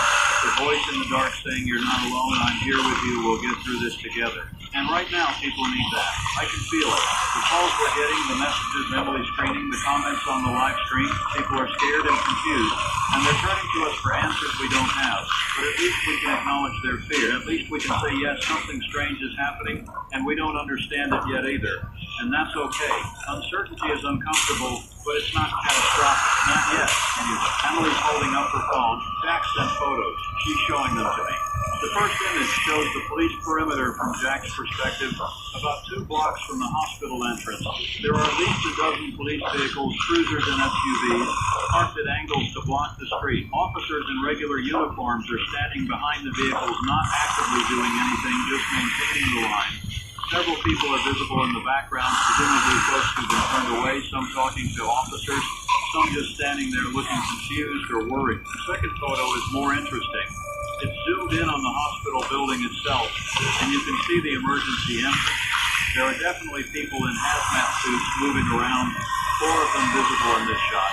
They're not rushing, which is odd. If there was an active emergency, you'd expect urgency. These people look almost methodical, like they're following a careful protocol rather than responding to chaos. The third photo shows an ambulance at the emergency entrance. The back doors are open. Someone in a hazmat suit is standing at the doors, but they're not unloading a patient. They're just standing there, waiting, maybe, or guarding the ambulance. It's impossible to tell from a still image. Jack's text says he tried to ask one of the officers what's happening, and the officer told him to stay back and wait for the official statement. Jack asked if people inside are safe, and the officer said he doesn't have that information. Jack asked if the perimeter might expand, if people in nearby buildings should evacuate, and the officer said there's no evacuation order at this time. That phrase again, at this time, is 1:14. The official statement was supposed to come within an hour, according to what the public information officer told Emily earlier. That hour has passed. Still nothing. I'm going to be honest about what I'm feeling right now. I'm frustrated. I'm worried. I'm confused, and underneath all of that, there's a small but growing sense of dread that I can't quite justify, but also can't shake. It's like standing on the beach and feeling the water suddenly recede. That strange moment before you realize what's coming. Everything looks calm on the surface, but the patterns are wrong. We're getting more calls. Emily's fielding them as fast as she can, but our lines have never been this busy. Everyone wants to know what's happening. Some people have connections to the hospital, patients, or staff. Some are just concerned citizens. A few are angry, demanding to know why we don't have answers, as if it's our fault that information is being withheld. One caller, Emily, just spoke with claims to have received a text from her husband, who works maintenance at Mercy General. The text came through about 20 minutes ago, she says. It was just 2 words: stay away. She's been trying to call him back ever since, but he's not answering. She drove to the hospital and was stopped at the perimeter. Police told her the facility is on lockdown and nobody can enter or leave. She asked if her husband was safe, and they said they didn't have information about individual people inside. Stay away. That's a warning. That's someone seeing something bad enough to tell their loved one to avoid this place. What would make a maintenance worker, someone presumably familiar with all kinds of hospital situations, send that message? Another caller spoke with Emily about her son, a resident physician in the pediatric wing. He told her around noon, right when this all seemed to be starting. He told her there was some kind of disturbance on one of the lower floors. Security was responding, and everyone was being told to shelter in place. He said he'd call her back when he knew more. That was over an hour ago. She hasn't heard from him since. Shelter in place, that's protocol for active shooter situations or external threats. It means lock your doors, stay quiet, wait for authorities.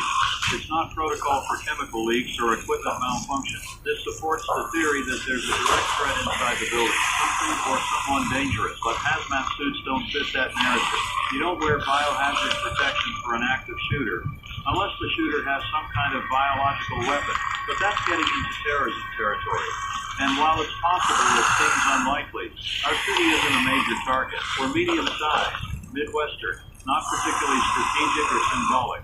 I keep coming back to the robots. I know it sounds absurd. Robots don't attack people. They're machines, programmed for specific tasks, governed by safety protocols. But what if something in the programming broke?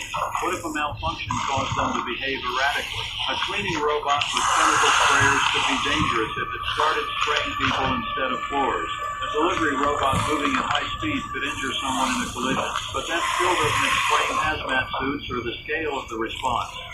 You could shut down the robots, unplug them, override them from the central system. This feels bigger than a malfunction. Emily's on her phone again. She's talking fast, scribbling notes on a pad. I can see her hand shaking slightly as she writes. She hangs up and brings the pad over to me. I'm going to read what she wrote. Friend at 911 dispatch. Multiple calls from Mercy General stopped about 30 minutes ago. Last calls were panicked. Screaming in background. One caller said people are fighting. Dispatch supervisor shut down call recording and told operators to log calls as medical emergency with no details. Told not to discuss with anyone. People are fighting. That doesn't make sense. That's not a symptom of chemical exposure or a side effect of neurotoxins. That's not how people behave even under extreme stress or fear. Fighting is animalistic, primal. It's what rabid animals do, not humans in a hospital, unless it's rabies. But rabies doesn't spread that fast. It incubates over weeks or months, not hours. And even if somehow multiple people inside have rabies, which is statistically near impossible, the hospital staff would recognize it and treat it. You don't lock down a facility and establish perimeters for rabies cases. You isolate the patients and administer post-exposure prophylaxis to anyone who might have been exposed. My mind is racing through possibilities and rejecting each one as quickly as I think of it. Rabies, no. Bath salts or some other drug causing aggression, but how would multiple people in a hospital suddenly be on the same drug? Mass psychosis is gradual and doesn't explain physical violence. Prion disease, but that's even slower than rabies and doesn't cause this kind of behavior. What causes people to bite other people? Extreme mental illness in very rare cases. Certain drugs, like I mentioned, rage disorders, but again, multiple people simultaneously. Nothing fits. It's 1:37. I need to make a decision here. Do I share this information about people fighting on air? It's secondhand from a 911 dispatcher who was told not to talk about it. It's not confirmed by any official source, but it's specific and disturbing enough that it might be important for people to know. If I share it, I risk causing panic over what might turn out to be misheard or misinterpreted information. If I don't share it, and it's real, I'm withholding potentially crucial information from people who might need to protect themselves. I'm going to split the difference. I'll mention that we're hearing reports of concerning behavior inside the hospital without getting into graphic details. I'll emphasize that these are unconfirmed reports and we're waiting for official statement. I'll advise caution for anyone in the area of the hospital. Okay, deep breath. Here we go. If you're just joining us, we're following a developing situation at Mercy General Hospital. The facility is on lockdown. Police have established a perimeter and emergency services have been disrupted. We're hearing reports of some kind of incident inside the building that involves concerning behavior by people inside. I want to stress that these reports are not confirmed by official sources, and we're working to verify information as we receive it. If you live or work near Mercy General, please exercise caution and follow any instructions from law enforcement. If you have family or friends at the hospital, I know this is an incredibly stressful time. We're doing everything we can to get answers. The authorities have promised a statement, and we're still waiting for that. When it comes, we'll bring it to you immediately. In the meantime, I want to address something I've noticed in the calls and messages we're receiving. There's a lot of speculation, a lot of theories being shared. That's natural. Humans are pattern-seeking creatures. When we encounter uncertainty, we try to fill it with explanation. But I'm asking you, please be cautious about spreading unverified information. Share what you know for certain. Say when you're guessing. Distinguish between facts and assumptions. Rumors can be as dangerous as the truth sometimes, especially in situations like this. Emily is nodding at me. She's been thinking the same thing. The online chatter has gotten wild in the past hour. Everything from government experiments to supernatural explanations. People are scared, and scared people reach for dramatic narratives. 149. Our live stream viewer count has tripled since we started covering this. Word is spreading. People are tuning in because we're one of the few sources actively following the story in real time. Local TV news has mentioned it in passing, but they're not dedicating continuous coverage the way we are. The newspaper's website has a brief article that was posted about half an hour ago, but it's just a rehash of the basic facts we already know. Radio is an advantage in breaking situations like this. We can respond immediately, stay live indefinitely, adapt as information changes. TV requires cameras, production, coordination. Print requires writing, editing, publishing. Radio requires only a microphone and someone willing to speak. So here I am, still speaking, still waiting. Jack texted Emily again. He managed to interview someone who was at the hospital this morning visiting a family member. They were in the building when the lockdown started. Security guards came through the waiting areas and told everyone to evacuate immediately. No explanation. Just get out now. This person said the guards looked terrified. Not concerned, not worried, terrified. They were practically running through the halls, shouting for people to leave. The person said as they were leaving through a side exit, they heard screaming from deeper in the building. Not pain screaming, they clarified, like anger screaming, rage. They ran to their car and drove away. They were stopped at the perimeter on their way out and questioned briefly by police, but then allowed to leave. Rage screaming, fighting, violent behavior. This is painting a picture of something I don't want to believe, something that doesn't fit into any rational framework. No, I'm not going there. That's ridiculous. That's Hollywood fiction, not reality. But what if? No. Stop. There are always rational explanations. Always. The universe operates according to laws. Biology follows patterns. Chemistry obeys rules. Whatever is happening at Mercy General has a scientific explanation, even if we don't know it yet. I'm trying to convince myself as much as I'm trying to convince you. It's 2:06. Still no official statement. The promised hour has long passed. That delay is telling. Either the situation is evolving too rapidly for them to make a definitive statement, or what they've discovered is so unprecedented that they're struggling with how to communicate it. Emily tells me she's been monitoring emergency services radio traffic. Our station has a scanner that picks up police and fire department communications. It's usually boring, routine stuff, traffic stops, and medical calls. But right now, the traffic related to Mercy General is heavy and cryptic. Units are being told to maintain the perimeter. A request for additional hazmat equipment was denied.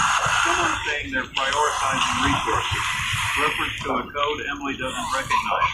something called Code Wildfire. She's never heard that before, and she's been listening to these channels for years. Code Wildfire. That sounds like something that spreads rapidly and uncontrollably. Fire-related codes usually refer to conflagration scenarios, things getting out of hand fast. If they're using that term for whatever is happening at the hospital, it suggests they're worried about spread. But spread of what? The contamination theory keeps coming back.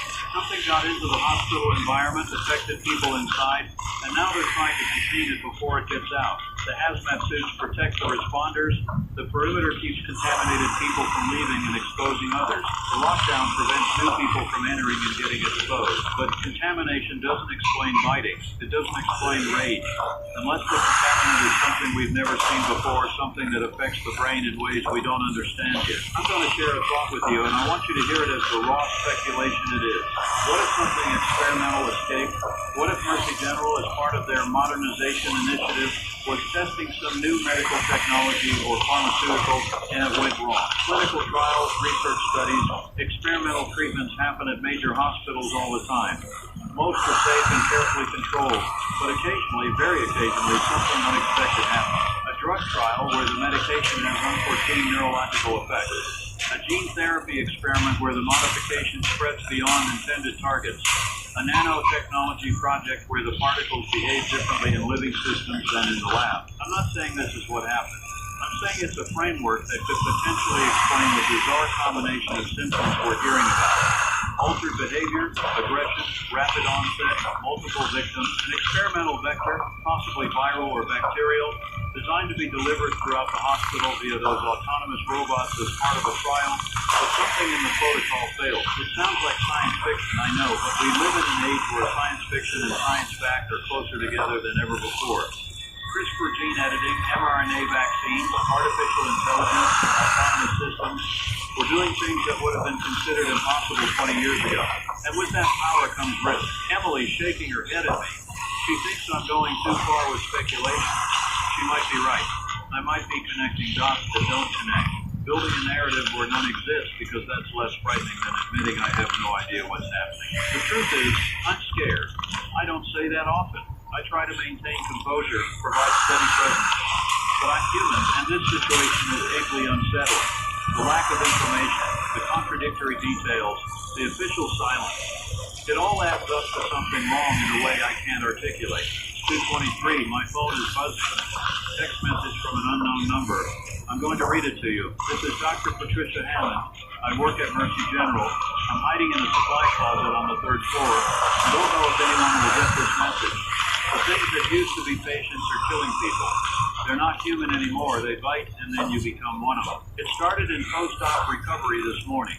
The robots brought morning medications, but something was wrong with the injection. People started seizing, stopped breathing, then got back up. But they weren't alive. Not really. They spread through the floor within minutes. Security tried to stop them, but got busy. Then security became them.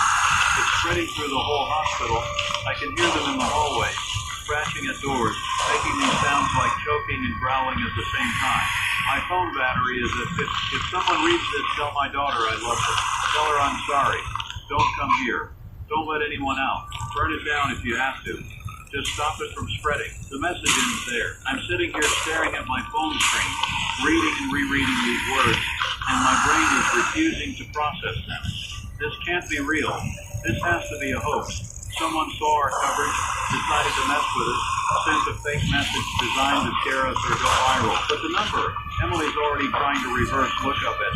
And the details, post-op recovery. The robots brought morning medications. Those are specific. Those are consistent with the timeline and the systems we know the hospital uses. The things that used to be patients, they fight, and then you become one of them. Now, absolutely not.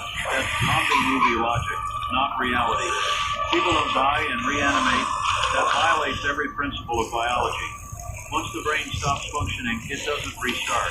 Dead tissue doesn't move. This is fiction, not fact. But what if they're not dead? What if it's a pathogen that mimics death, shuts down higher brain functions, but keeps the brainstem active? Something that overrides conscious control and leaves only base instincts, fight or flight responses amplified into pure aggression. Rabies does something like that in animals. It hijacks the brain, increases aggression, causes the compulsion to bite and spread the virus. but rabies takes weeks to progress, and it doesn't cause death and reanimation. Cordyceps fungus does something similar in insects, takes over their nervous system, controls their behavior, makes them climb to high places where the fungus can spread its spores. But that's insects, not humans. Different nervous systems entirely. What about prions? Misfolded proteins that spread through tissues, causing degenerative brain disease, mad cow disease, Kuru in humans from cannibalism, Creutzfeldt to cat disease. But prions work slowly, over months or years, and they cause dementia and loss of motor control, not violence. Is there any pathogen, any toxin, any chemical that could cause rapid neurological shutdown, followed by aggressive reanimation? I don't know of one, but that doesn't mean one couldn't exist. Nature is full of things we haven't discovered yet. Labs create new compounds every day. The intersection of what's possible and what we understand is not a complete search. Emily got information on the phone number. It's registered to a Patricia Hammond. She's cross-referencing with the hospital directory now. Yes, there's a Dr. Patricia Hammond listed as an attending physician in the surgical department at Mercy General. Graduated from a medical school in Boston and been practicing for 14 years. Specializes in trauma surgery. This might be real. If this is real, we have a responsibility to share it. But if we share it, we're telling people that the dead are walking around the hospital attacking the living, and that sounds insane. It sounds like we've lost our minds or someone is pranking us or we've stumbled into alternate reality. But if it's real and we don't share it, we're withholding critical information. People have family in that building. People live near that building. If there's even a chance this message is genuine, they need to know. I need to think. I need a minute to process. 2:34. I've been on air for over 3 hours. I haven't eaten. I haven't stepped away from this microphone. The coffee Emily brought me has gone cold, unfinished. My hands are shaking slightly from adrenaline and caffeine and stress. Okay, decision time. I'm going to share the message. I'm going to preface it very clearly as an unverified text from someone claiming to be inside the hospital. I'm going to read it verbatim, and then I'm going to let people draw their own conclusions while we continue trying to get official confirmation. Here's why. If this is a hoax, we'll figure that out soon enough, and I'll apologize for the error. But if it's real, every second matters.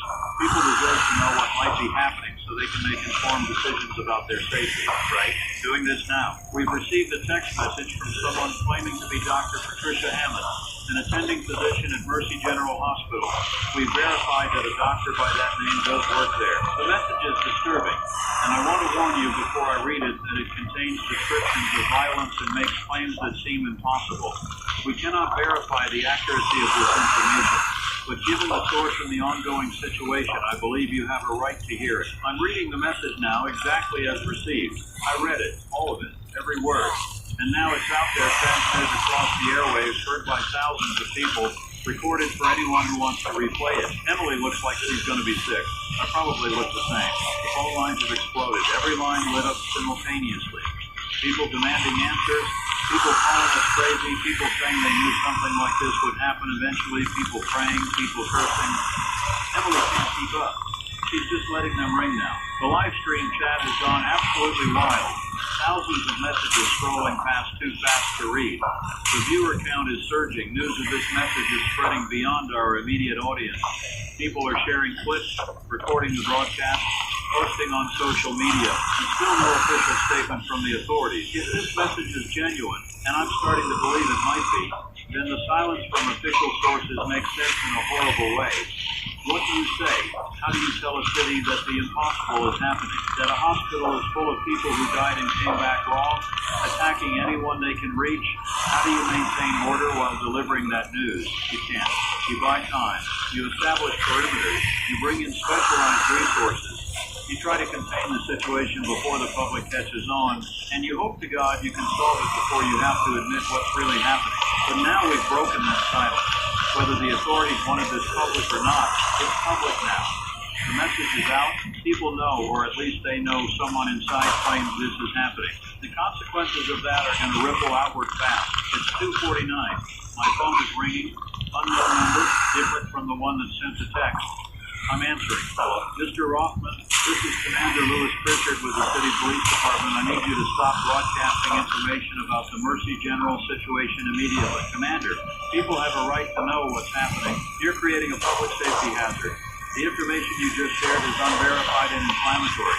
You're going to cause panic. Is it untrue? Silence on the line. Commander, is the information untrue? I can't discuss operational details of an ongoing incident. That's not a denial. Mr. Rothman, I'm asking you as a courtesy to cease your coverage until we can provide an official briefing.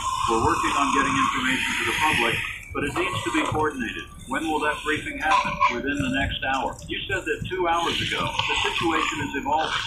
We need to be certain of the facts before we communicate them. People are trapped in that building, Commander. Their families deserve to know what's happening to them, and we're working to resolve the situation. Broadcasting unverified claims isn't helping anyone. I received that message from someone inside. The doctor, she's terrified and hiding. Whether you confirm it or not, that's newsworthy. You're playing with fire, Mr. Rothman. I strongly advise you to reconsider your approach. Are people in danger? Not just inside the hospital, but outside. Should residents in the area evacuate? Another call. There is no evacuation order at this time. But you're considering. I'm not going to discuss hypothetical scenarios. Please, for the safety of everyone, wait for the official briefing. I'll consider it, Commander. But I need something from you.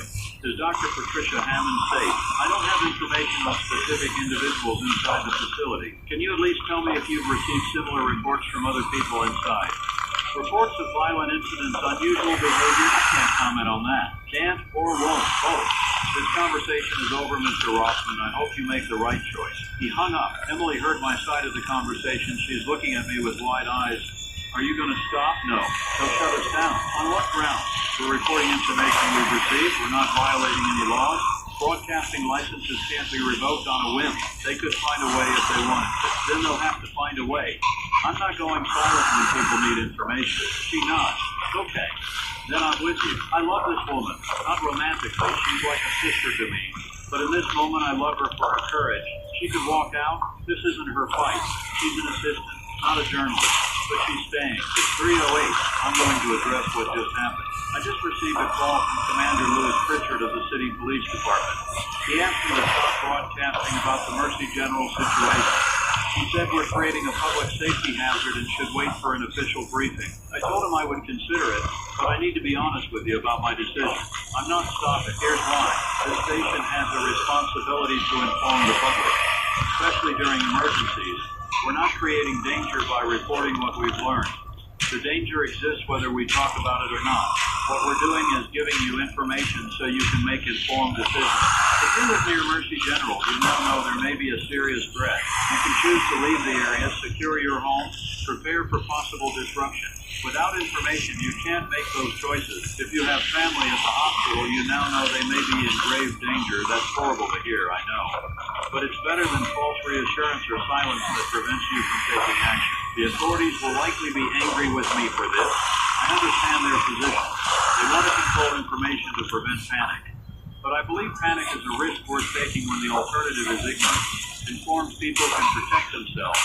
Ignorant people are helpless, so we continue. And if they shut us down, well, we'll have done what we could for as long as we could. Emily's monitoring social media.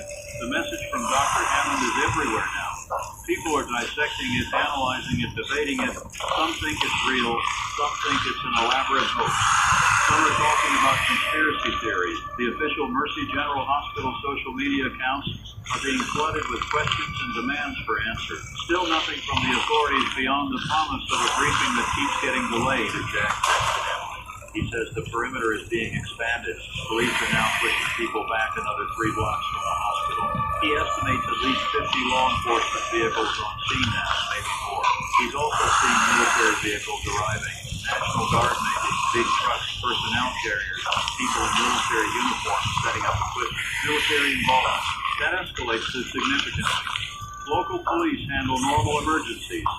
State resources get involved for major disasters. Military deployment means something beyond local and state capacity. It means a potential threat to public order or safety on a scale that civilian authorities can't manage alone. Or it means containment. Military has resources for quarantine situations, for biological threats, for scenarios where you need to establish a hard perimeter and prevent movement in or out.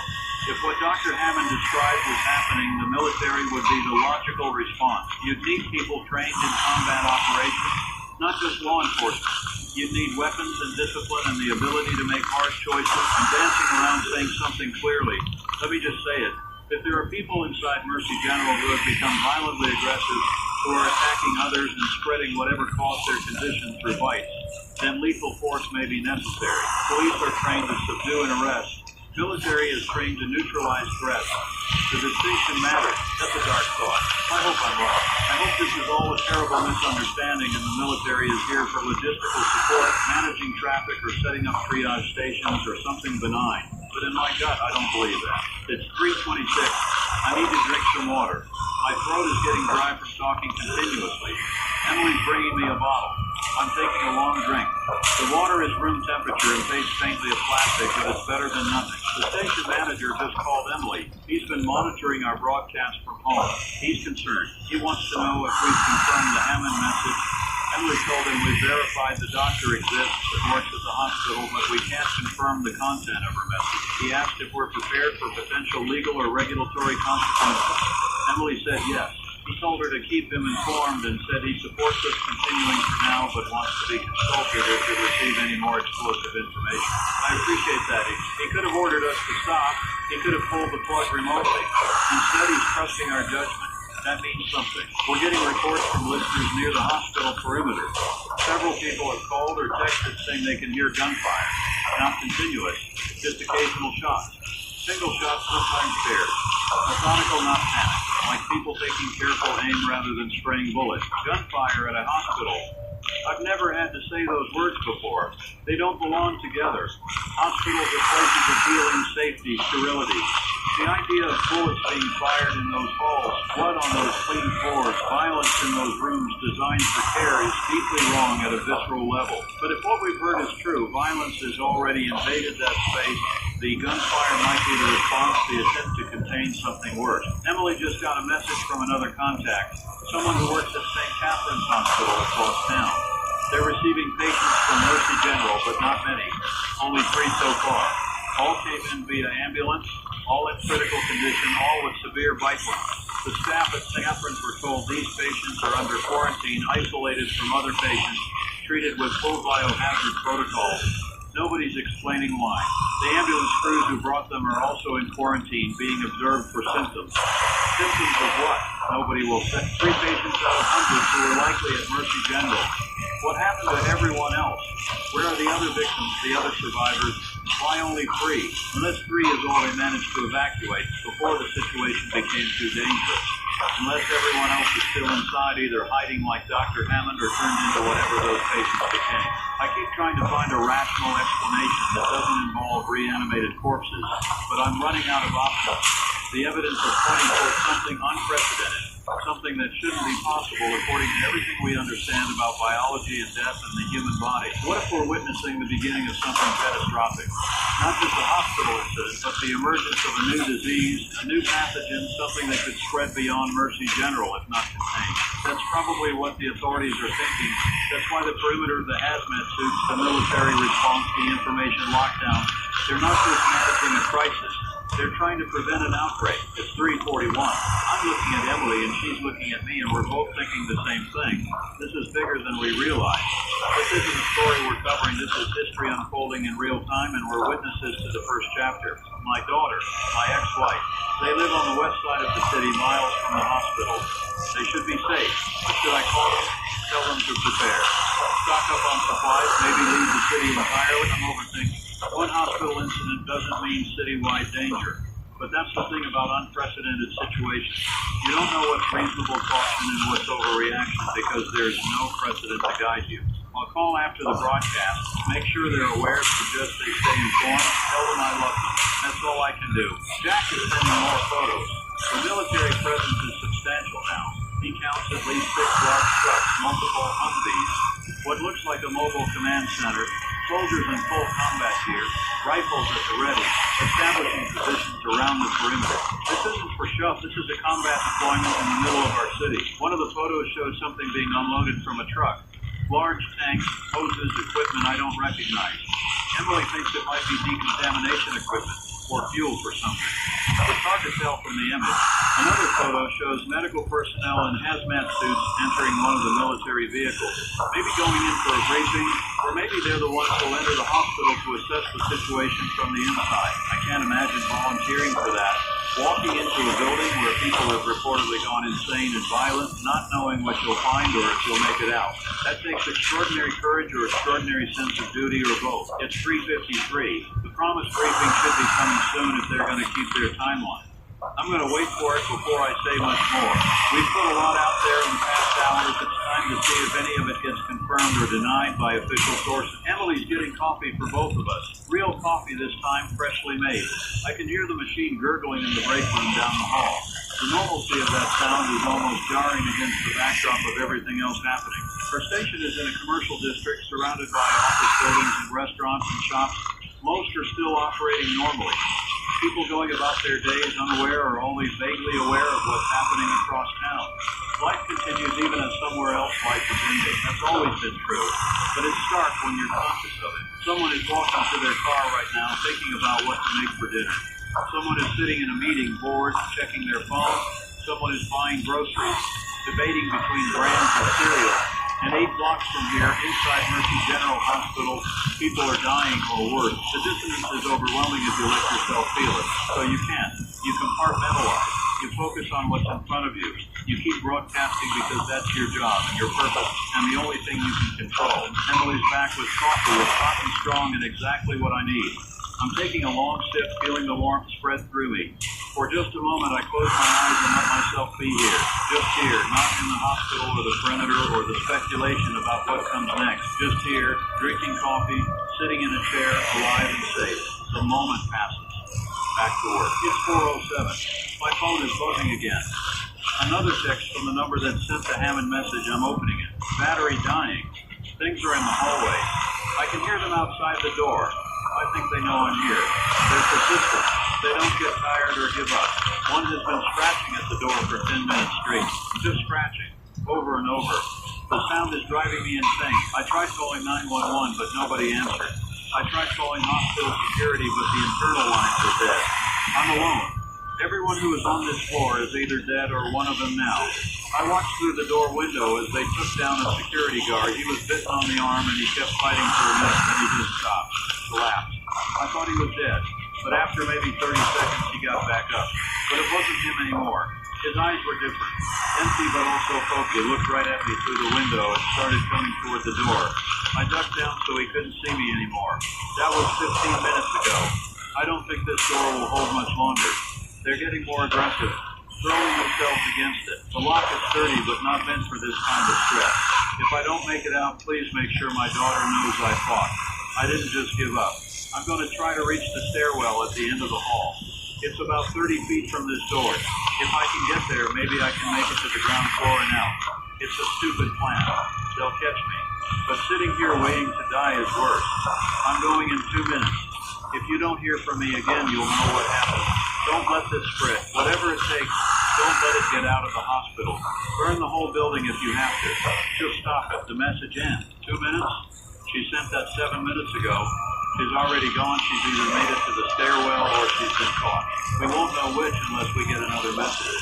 And I don't think we will. I'm reading the message on air. Every word. People need to hear this. The urgency, the desperation, the clarity of someone who knows they're probably going to die but is taking action anyway. Emily is crying quietly. She's trying to hold it together, but tears are streaming down her face.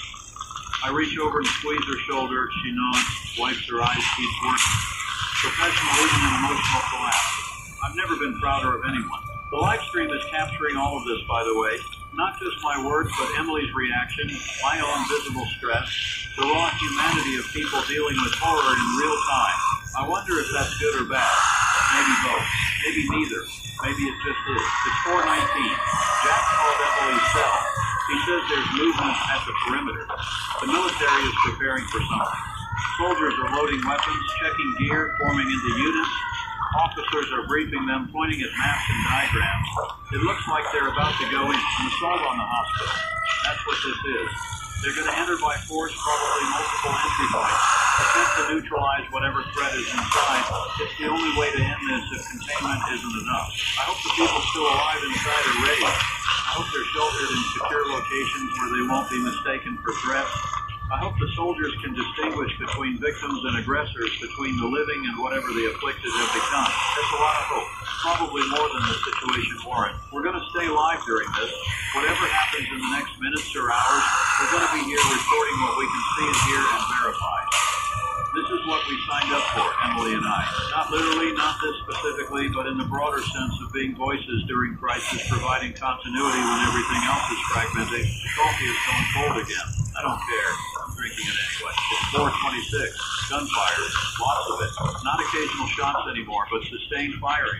Automatic weapons by the sound of it, though it's distant enough that I can barely hear it even with my window open. Jack is texting that the sound is deafening near the perimeter. Multiple entry points, he thinks. Teams going in simultaneously. This is it. Whatever happens inside that building in the next minutes will determine whether this situation is contained or whether it spreads. I'm imagining soldiers moving through hospital corridors, clearing rooms, encountering things they weren't trained for. Things that used to be doctors, nurses, patients, visitors. Things that look human but act like predators. The psychological toll of that, of having to shoot people who are already dead or dying, who look at you with empty eyes and lunge without fear or hesitation. I'm imagining the people still hiding inside, hearing the gunfire get closer, not knowing if it's rescue or danger. Dr. Hammond, if she's still alive, crouched in a stairwell or closet or locked room, hoping the soldiers find her before the others do. I'm imagining the afflicted themselves, if they have any remnant of awareness. Are they conscious of what they've become? Are they trapped inside their own bodies, screaming silently as they attack people they once cared for? Or is the human part completely gone, replaced by something purely instinctual and monstrous? I don't know which would be worse. The gunfire continues. Emily's getting updates from multiple sources now. People near the hospital reporting the sounds of combat, explosions, glass breaking. One person said they saw a body fall from an upper floor window. Can't tell if it jumped or was pushed or fell accidentally. Just a shape tumbling through air, then impact. Then stillness. It's 4:39. The gunfire is slowing, not stopped, but less intense. Either they're winning or they're regrouping. No way to know from here. My hands won't stop shaking. I'm pressing them flat against the desk to steady them. Emily sees and doesn't comment. She's shaking fist. I can eat something. I haven't eaten since before the show started. That was breakfast at 7, some toast and eggs. Almost 10 hours ago, my body is running on adrenaline and caffeine and nothing else. But the thought of food makes my stomach turn. Later, I relate the phone. It's ringing. The station line, not my personal cell. Emily answers, puts it on speaker so I can hear. 104.7 FM, this is Emily. This is Colonel Andrew Masterson, National Guard. I need to speak with Daniel Rothman immediately. Emily points at me. I lean toward the speaker. This is Rothman. Mr. Rothman, I'm calling to inform you that we're issuing a citywide emergency alert in approximately 5 minutes. I wanted you to hear it from us first, given your coverage of the situation. I appreciate that, Colonel. What's the alert going to say? All residents within a 2-mile radius of Mercy General Hospital are ordered to shelter in place immediately. Lock doors and windows. Stay away from exterior walls. Do not leave your location for any reason unless directly instructed by authorities. This order is effective immediately and will remain in place until further notice. 2 months? That's a huge area. How many people are we talking about? Approximately 15,000 residents plus businesses and workers in the district. What's the threat? What are they sheltering from? I can't provide specifics at this time. Colonel, I've been broadcasting for hours about what might be happening in that hospital. People deserve to know what they're facing. Well, pause. Mr. Rothman, I've been made aware of your coverage. Some of what you've reported is accurate. Some is speculation. I'm not here to confirm or deny the details. What I can tell you is that we have a containment situation that requires civilian cooperation. The shelter-in-place order is precautionary but essential. Precautionary because something might escape the hospital. Precautionary because we're conducting operations that require civilians to remain indoors for their own safety. That's not an answer. It's the answer I'm authorized to give. The full briefing will come after the situation is stabilized. When will that be? Unknown. Could be hours. Could be longer. Are people inside the hospital still alive? Another pause, longer this time. We're doing everything we can to preserve life, Mr. Rothman. That's all I can say. One more question.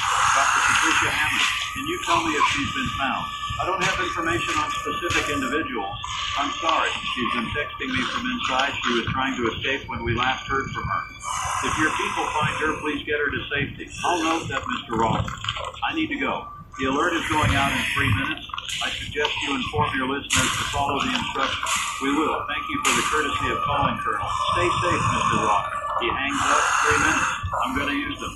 Attention all listeners, this is critical information. The National Guard is issuing a citywide emergency alert in approximately 3 minutes. If you live or work within 2 miles of Mercy General Hospital, you are being ordered to shelter in place immediately. That means lock your doors and windows. Stay away from exterior walls and do not leave your location unless directly instructed by authorities. This is not a drill. This is an official emergency order. If you're not in that area, please stay informed but remain calm. Follow instructions from authorities. Do not approach the hospital district. Do not spread rumors or unverified information. Emily and I will continue broadcasting from our location, which is outside the 2-mile radius but close enough to monitor the situation. We'll keep you updated as we learn more. The emergency alert is about to sound. If you hear it, don't panic. It's a warning system designed to reach everyone quickly. Follow the instructions and stay sheltered until the all clear is given. It's 4:43. The alert should be going out now. My phone is blaring. Emergency alert tone, that harsh, jarring sound designed to grab attention. The screen shows the message.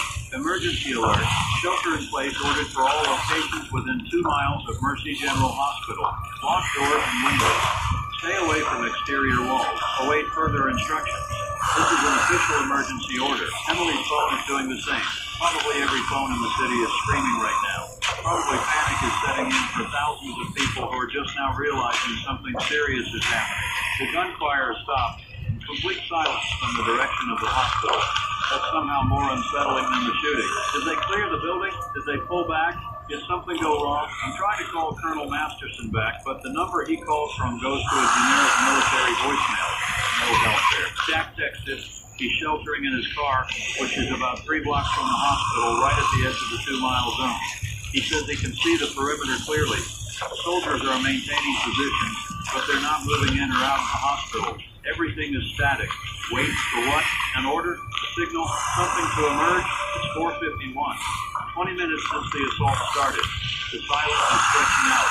Emily's monitoring social media, emergency services, radio, local news broadcasts. Nobody knows more than we do. Everyone is speculating, sharing the same fragments of information we have, amplifying the fear and uncertainty. This is the worst part. The waiting. Action I can handle. I can report on events as they happen, synthesize information, provide context, but this vacuum of information, this enforced pause where nothing is happening or nothing is visible, it's maddening. I'm going to take a short break, just 5 minutes to use the restroom, splash water on my face, try to reset. Emily will hold down the fort. If anything happens, she'll come get it. I stand up from the desk. My legs are stiff from sitting for so long. I'm walking down the hall to the bathroom. Each step feeling surreal. How can I be doing something as mundane as this when the world feels like it's tilting into chaos? The bathroom is small and slightly grimy, fluorescent lights humming overhead. I look at myself in the mirror. I look terrible. Eyes red from stress and screen time, skin pale, stubble coming in because I didn't shave this morning. I look like someone who's been through something. I suppose I have. Water on my face. Cold and shocking and real. I grip the edges of the sink and breathe. In through the nose, out through the mouth. Basic grounding technique. This is real. I am here. I can handle this. The door bursts open. Emily, out of breath. Daniel, now. You need to see this now. I run back to the studio. Emily's pointing at her computer screen. It's a live news helicopter feed from one of the TV stations. They've got a chopper overhead of Mercy General. I don't know how they got permission for that or if they even have permission, but they're broadcasting aerial footage. The hospital looks normal from above at first, then the camera zooms in on the roof. There are people up there, dozens of them, packed together near the edges. Some are waving frantically at the helicopter, clearly trying to signal for help. Others are just standing there, motionless. The camera zooms in further on one group. I can see their faces now, even at this distance and resolution. Something is wrong with them. Their movements are jerky, uncoordinated. Their mouths are open, but I can't tell if they're screaming or just hanging slack. Some have visible injuries, blood on their clothes and skin. Then I see it. One of them grabs another person, someone who is waving at the helicopter, and bites down on their shoulder. The victim tries to fight back, struggling, hitting, but the attacker doesn't let go. Others converge on the victim, a feeding frenzy in slow motion as the helicopter camera captures it all. Oh God, Emily whispered. The TV news anchor is talking over the footage, his voice shaking. We're seeing what appears to be violent activity on the roof of Mercy General Hospital. I want to caution viewers that this is live footage and we cannot verify what we're witnessing. It appears that individuals on the roof are engaged in some kind of altercation. We're attempting to get clarification from authorities, but at this moment we can only show you what our camera is capturing. The camera pulls back, showing the whole roof again. There must be 50 or 60 people up there. Maybe a third of them are attacking the others. The victims are trying to get away, crowding against the roof edge. Some climbing onto the ledge itself is chaos. The helicopter is hovering, its presence probably attracting more people to the roof, thinking it's rescue. One person jumps, just steps off the edge, 10 stories down. The camera doesn't follow them to the ground, cuts away, but we all know what happened. Another jump, then another. They're jumping to get away, Emily says. They'd rather fall than be caught by those things. The TV news cuts the feed abruptly. The anchor says they're pulling the helicopter back for safety reasons and will return to studio coverage. But the image is burned into my retina. The roof of Mercy General, a trapped with nowhere to run, people choosing death over whatever those afflicted would do to them. It's 5:09. The world just saw what's happening. There's no containing this information now. Everyone knows something catastrophic is unfolding. My phone is ringing. Unknown number. I answer without thinking. Hello, Daniel, it's Patricia. The voice is hoarse, terrified, but recognizable from her previous messages. Dr. Hammond, you're alive? For now, I made it to the stairwell. I'm on the ground floor near an exit, but there's a chain on the door. I can't get it open from inside. There are some of them nearby. I can hear them. I need help. Please, where exactly are you? Southwest corner of the building. Service entrance. There's a sign that says authorized personnel only. I'm right inside that door. Telling the authorities right now, hold on. I'm frantically typing out a text to Colonel Masterson's number, knowing it probably won't reach him directly, but hoping someone monitoring it will see. Dr. Patricia Hammond alive, ground floor, southwest service entrance. Needs immediate extraction. Did you send it? Dr. Hammond asked. Yes, they should get it soon. Are you injured? No, not yet. But Daniel, you need to understand what's happening here. This isn't a disease. It's not natural. Something was in those medications the robots delivered. Something designed. I saw the vials myself when I was hiding earlier. They had labels in a language I didn't recognize. No standard pharmaceutical marking. This was deliberate. Someone did this on purpose. What? Why would anyone? I don't know if it was terrorism or an experiment or what. But it wasn't an accident. The contamination was intentional. Are you saying someone released a bioweapon in the hospital?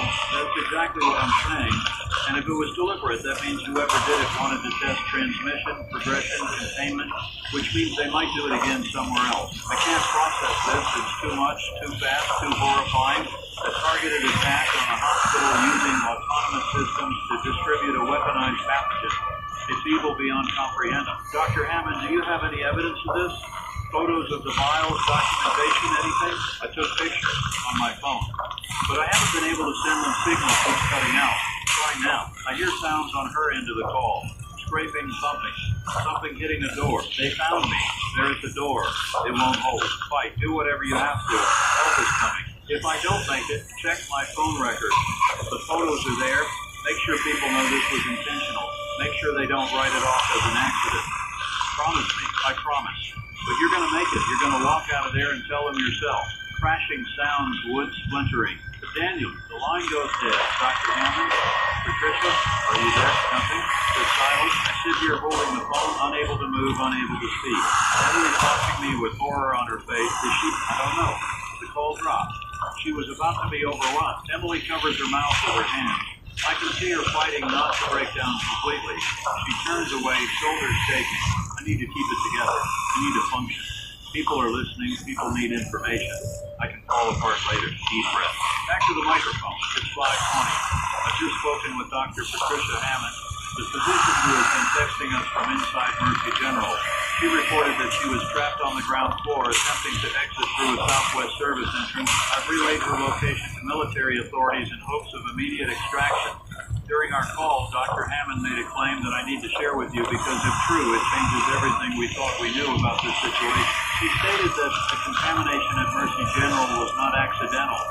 She claims to have seen medication bottles delivered by the hospital's autonomous robots that contained no standard pharmaceutical markings and were labeled in unrecognized language. He believes this was a deliberate act, a targeted release of some kind of bioweapon using the hospital's automated systems as a distribution network. I cannot verify this claim. I can only report that a medical professional inside the hospital, in a life-or-death situation with no apparent reason to lie, made this assertion. She said she took photos of evidence but was unable to send them before our call was disconnected. If this is true, we're not dealing with an unfortunate accident or a natural disease outbreak. We're dealing with an act of terrorism or warfare, an attack on one of our city's hospitals designed to kill and transform people into violent, aggressive beings that spread the affliction through bite. The implications are staggering. If someone has this capability and willingness to deploy it, where else might they strike? What other hospitals, what other cities, what other targets might be on their list? I want to be very clear, this is unconfirmed information from a single source. But given the source's credentials and circumstances, I believe it warrants serious consideration by authorities and the public. Emily's laptop is pinging with messages.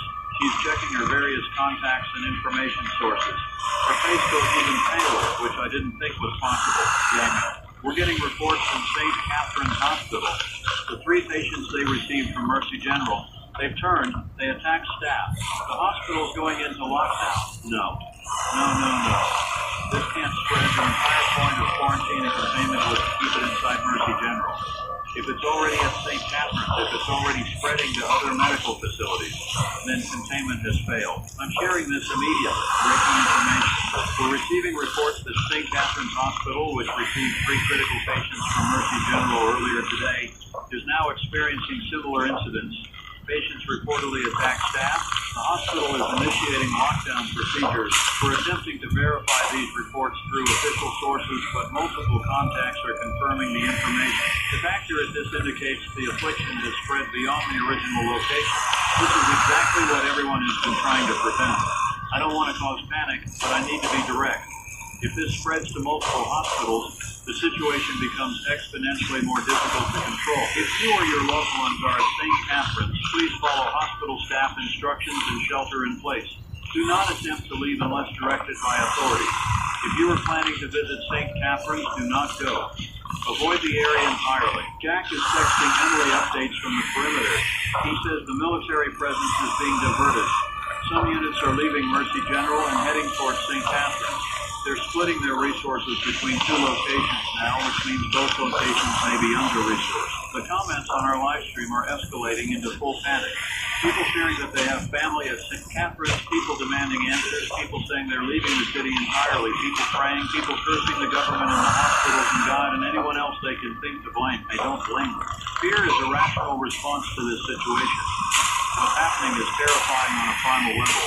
The safe places, the hospitals where we go to be healed and protected, have become the most dangerous places in the city. The systems designed to help us have been turned into vectors for something monstrous. Every certainty we had about how the world works is being challenged. It's 5:36. I'm trying to get confirmation on the St. Catherine's situation. I'm calling the hospital's main line. Busy signal. Report. I'm trying the emergency department direct line. Ringing. Someone answer. St. Catherine's emergency. The voice cuts off, shouting in the background. It crashed. The line goes dead. I'm trying again. No answer this time. Just ringing into voice. Emily's got the TV news back on her screen. They're covering the breaking situation at St. Catherine's. Aerial footage shows police cars arriving, perimeter being established. It's a replay of Mercy General happening in real time just across town. The news anchor is reading a statement from the hospital. St. Catherine's Hospital is currently in lockdown due to a security incident. All non-essential personnel and visitors are being evacuated. Emergency services are being temporarily diverted. More information will be provided as it becomes available. A security incident. That's what they're calling it. Not an outbreak, not an attack, not a crisis. Security incident. The language is so sanitized it's almost offensive. But I understand why. They can't tell the full truth yet because the full truth would cause mass hysteria.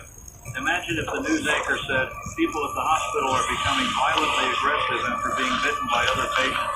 and the affliction is spreading rapidly. The city would descend into chaos within minutes, so they use soft language and hope they can get ahead of it before the reality becomes undeniable. But it's already undeniable to anyone who's been paying attention.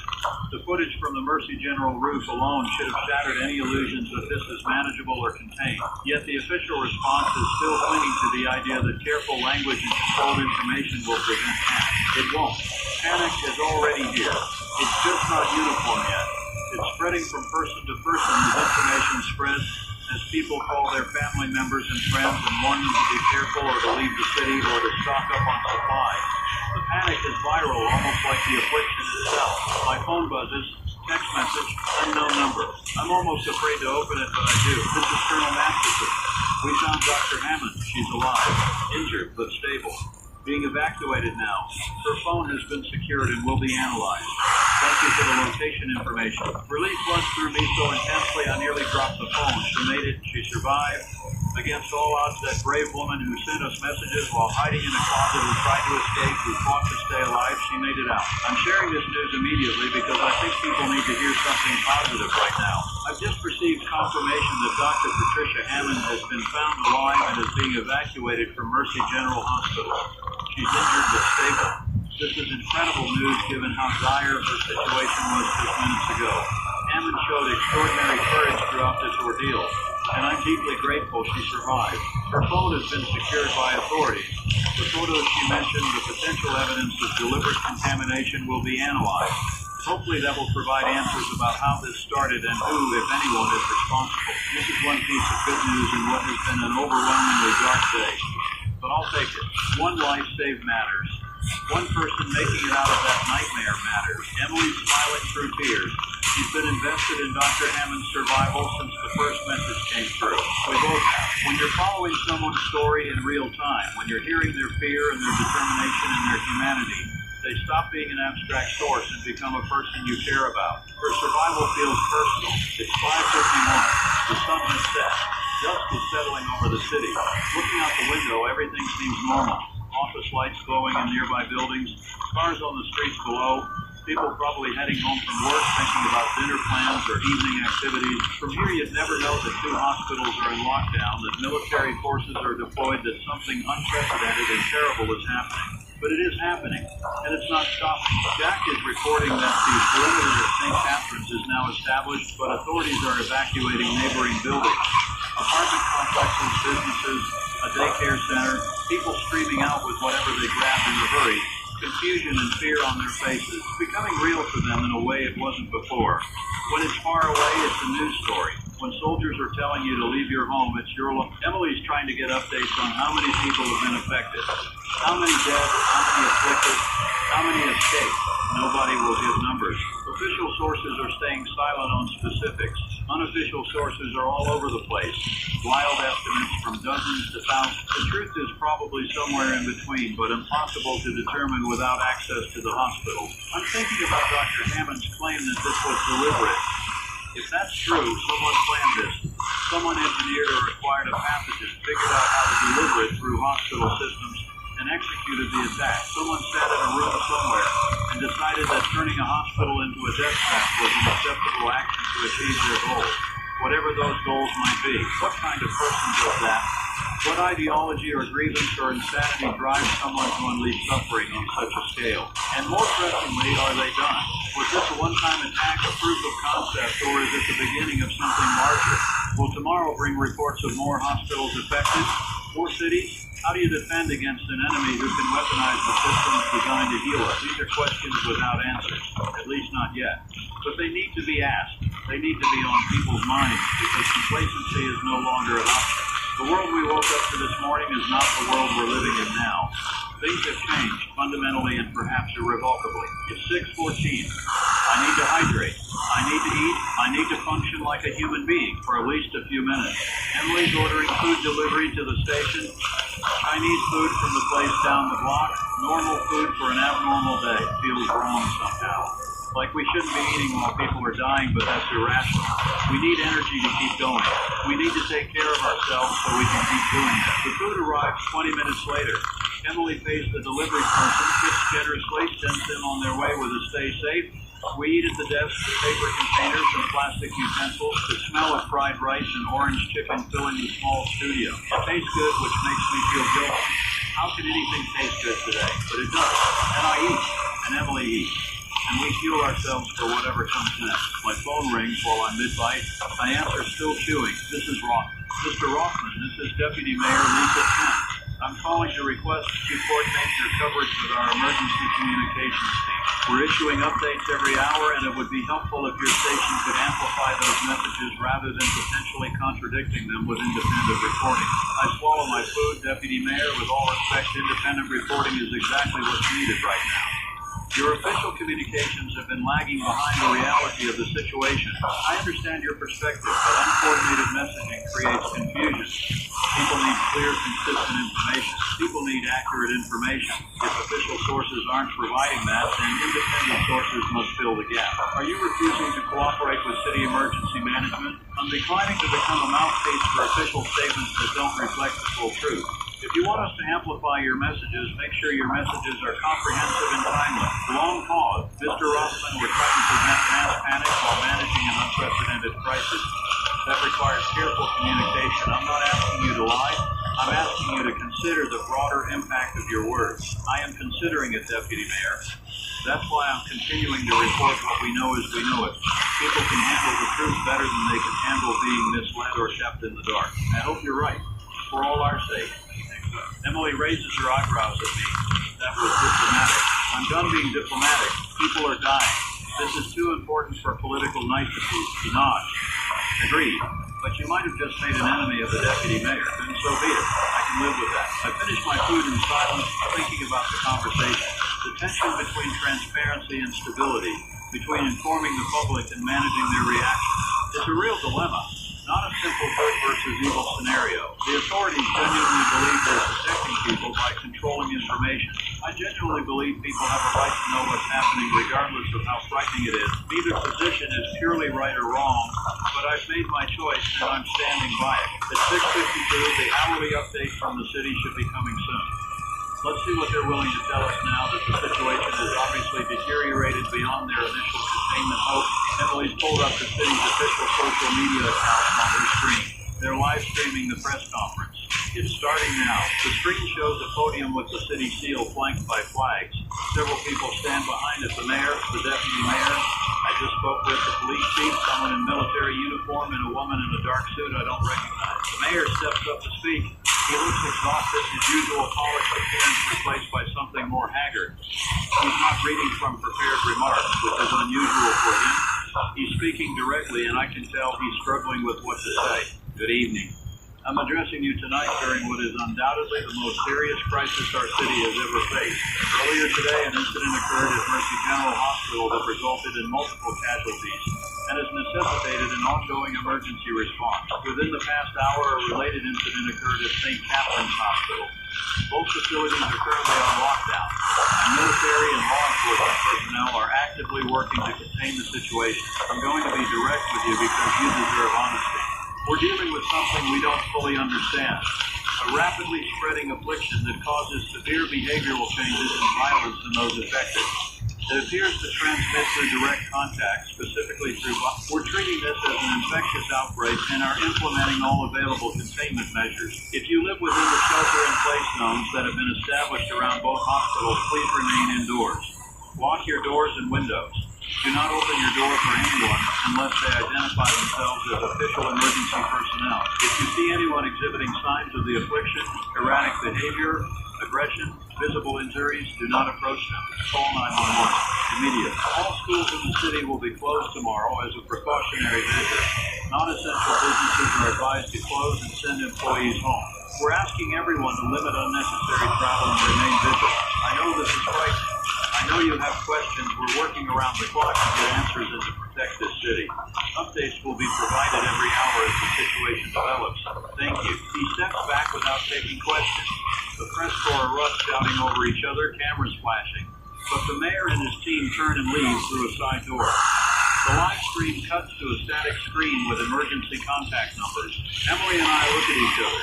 That was the most honest official statement we've heard all day, and it's still wildly insufficient. He confirmed the affliction spreads through bites. He confirmed they don't understand it. He confirmed multiple hospitals are affected, but he said nothing about how it started, nothing about Dr. Hammond's claims of deliberate contamination, nothing about prognosis or treatment or how long containment might take. Still, it's more than we had before, and it's clear from his demeanor that the situation is worse than even his words indicated. Leaders don't show that kind of visible stress unless things are truly dire. It's 7:12. I'm analyzing the mayor's statement on air, breaking down what he said, what he didn't say, what it means for people listening. The key points are clear. This is spreading. It's transmitted per bite. Multiple locations are affected. Containment is underway, but not yet successful. People need to shelter and stay alert. What's not clear is the end game. How do you stop something like this once it's out? The people who are bitten become violent and bite others, who then become violent and bite others. You've got exponential growth, classic epidemic. Every afflicted person who isn't immediately isolated creates multiple new cases. Without rapid intervention, the numbers become overwhelming. The authorities know this. They must, which means they're probably planning something more aggressive than simple containment. Maybe forced quarantine, rounding up the afflicted and isolating them en masse. Maybe widespread military deployment to actively hunt down and neutralize infected individuals.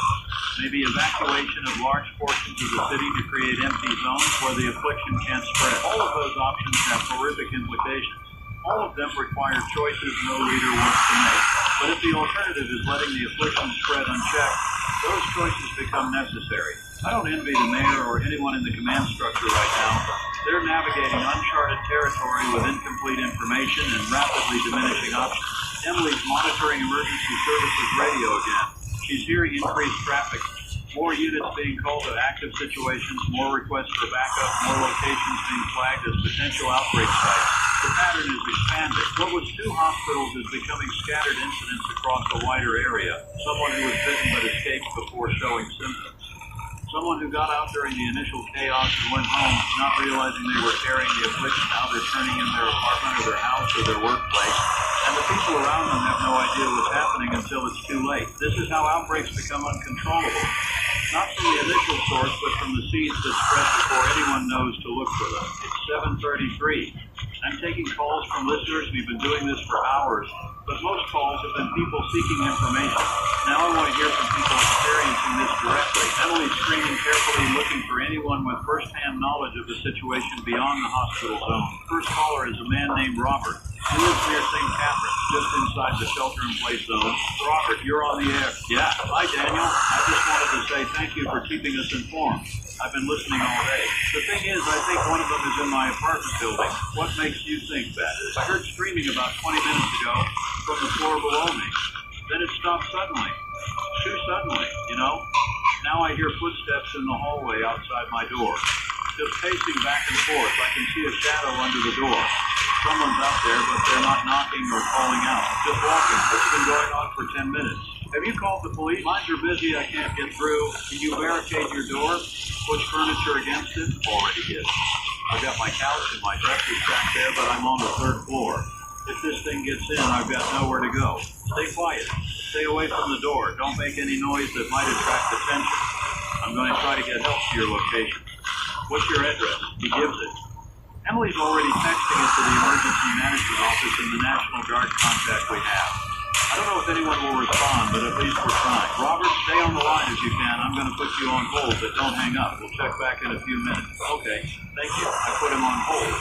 Emily is taking another caller. This one is a woman named Angela. She's not in the shelter zone. She's on the other side of the city, but she has something to report. Angela, go ahead. I work at a convenience store on 5th and Madison. About half an hour ago, a woman came in who looked really sick. Pale, sweating, she could barely walk. She asked for water. I gave her a bottle and she just chugged it. Then she started convulsing right there in the aisle, just dropped and started seizing. I called 911, but they said all ambulances are tied up with the hospital situation. They told me to make her comfortable and wait. I tried to help her, but she grabbed my arm and she was so strong. Her grip was like iron. Her eyes opened and they looked wrong, empty. I pulled away and ran to the back room, locked the door. She's out there now in the store. I can hear her knocking things over, moving around. What do? Is the store empty beside you and her? Yes, I locked the front door after she came in. Nobody else is here. Can you get out through a back exit? There's a delivery door in the back room. Leave right now. Don't wait. Get out. Get away from the area and find somewhere safe to shelter. What about her? What about my store? Angela, your life is more important than property. Get out now. We'll get authorities there when we can. Okay, I'm going. Thank you. The line clicks off. Angela's store is nowhere near either hospital. This woman who came in sick, she wasn't a patient or hospital worker. She was infected somewhere else, maybe from secondary contact, and she's spreading it into a new area. Containment is failing. It's not just failing, it's already failed. The affliction is loose in the city. Multiple points of infection, spreading faster than authorities can track or respond to. In the time we've been on air today, this has gone from a hospital incident to a citywide emergency. And if it's happening here, it could be happening elsewhere. Other cities, other hospitals. If Dr. Hammond is right about this being intentional, if someone deployed this as a weapon, why would they stop at one city? Why not multiple simultaneous attacks to maximize disruption and minimize the effectiveness of response? I'm sharing these thoughts on air because people need to understand the scope of what might be happening. This isn't just our problem. This might be everywhere. It's 8:04. My phone rings. It's my ex-wife. Daniel, oh God, I'm so glad you answered. What's wrong? Are you and Emma okay? We're fine, we're at home. But Daniel, the news is saying downtown is dangerous and we should consider leaving the city. Is it really that bad? Yes. It's worse than the news is saying. You should leave tonight. Take Emma and go to your parents' place upstate. Pack essentials and go. You're scaring me. I'm sorry, but I need you to be scared enough to act. This is spreading. Containment has failed. The city might become completely unsafe very quickly. What about you? I'm staying. I have to keep broadcasting. People are relying on this station for information. Daniel, you could die. I could, but this is important. This is what I'm supposed to do. Please, just take Emma and go. Keep her safe. A long silence. I can hear her breathing, processing, deciding. Okay, we'll leave within the hour, but you call me, you hear? You stay in touch. If things get worse, you get out too. I will, I promise. I love you both. I know. Be safe. She hangs up. Emily heard my side of the conversation. You should go with them. No, Daniel, you have a daughter. She needs you. She needs me to do the right thing. And right now, the right thing is staying here, keeping this broadcast going, making sure people have access to information. That's how I protect her and everyone else. Emily doesn't argue further. She knows me well enough to know I've made the decision and won't be swayed. Instead, she goes back to monitoring her sources, giving me space to feel whatever I'm feeling about sending my child away without me. The truth is, I'm terrified. Not of dying necessarily, though, that's part of it. I'm terrified of failing, of not being good enough, not doing enough, not mattering when it matters most. Broadcasting feels important, feels necessary, but what if it's not? What if I'm just talking into a void while the world falls apart, accomplishing nothing except abandoning my family? But I can't think like that. I have to believe this matters. I have to trust that information and truth in the steady voice during chaos have value. Otherwise, what's the point of any of it? Day 27, I'm checking back with Robert, the caller who has something pacing outside his door. Robert, you still there? Yeah, still here. The shadow's gone. I don't hear footsteps anymore. Maybe it left. Maybe. Or maybe it's waiting quietly. Can you see out a window? Check the street without making yourself visible. Let me look. Rustling sound. The long pause. Jesus Christ. What is it? There are people in the street. A lot of them. Just standing there. Not moving. Just standing. Some of them are bloody. One's got its arm twisted at a weird angle like it's broken, but it's not reacting to the pain. They're all facing my building, like they know people are in. How many? I don't know, 20, 30? Hard to count. They're spread out across the whole block. Stay away from the windows. Don't let them see you. And Robert, I need you to do something important. Do you have a weapon? Anything you can use to defend yourself? I have a baseball bat. That's it. That'll work. Keep it with you. If one of them gets inside, you aim for the head. That seems to be where they're vulnerable. Don't hesitate. Don't try to reason with them. Just act. This is insane. I feel like I'm in a horror movie. I know. But it's real, and you need to treat it that way. Are you prepared to do what's necessary to survive? Yeah, I think so. I don't want to die here. Then you won't. You're going to make it through this. Help is coming. The military is deploying throughout the city. They'll get to you. When? I don't know, but they will. Just hold on. Okay. Thanks, Daniel. I keep them on the line, checking in every few minutes. Emily's doing the same with other callers who've reported situations. We've become an informal coordination hub, connecting people in danger with information and occasionally with each other. It's not much, but it's something. Military radio traffic Emily's monitoring is intensified. Code phrases we don't fully understand. references to containment failures and spread vectors and population density concerns.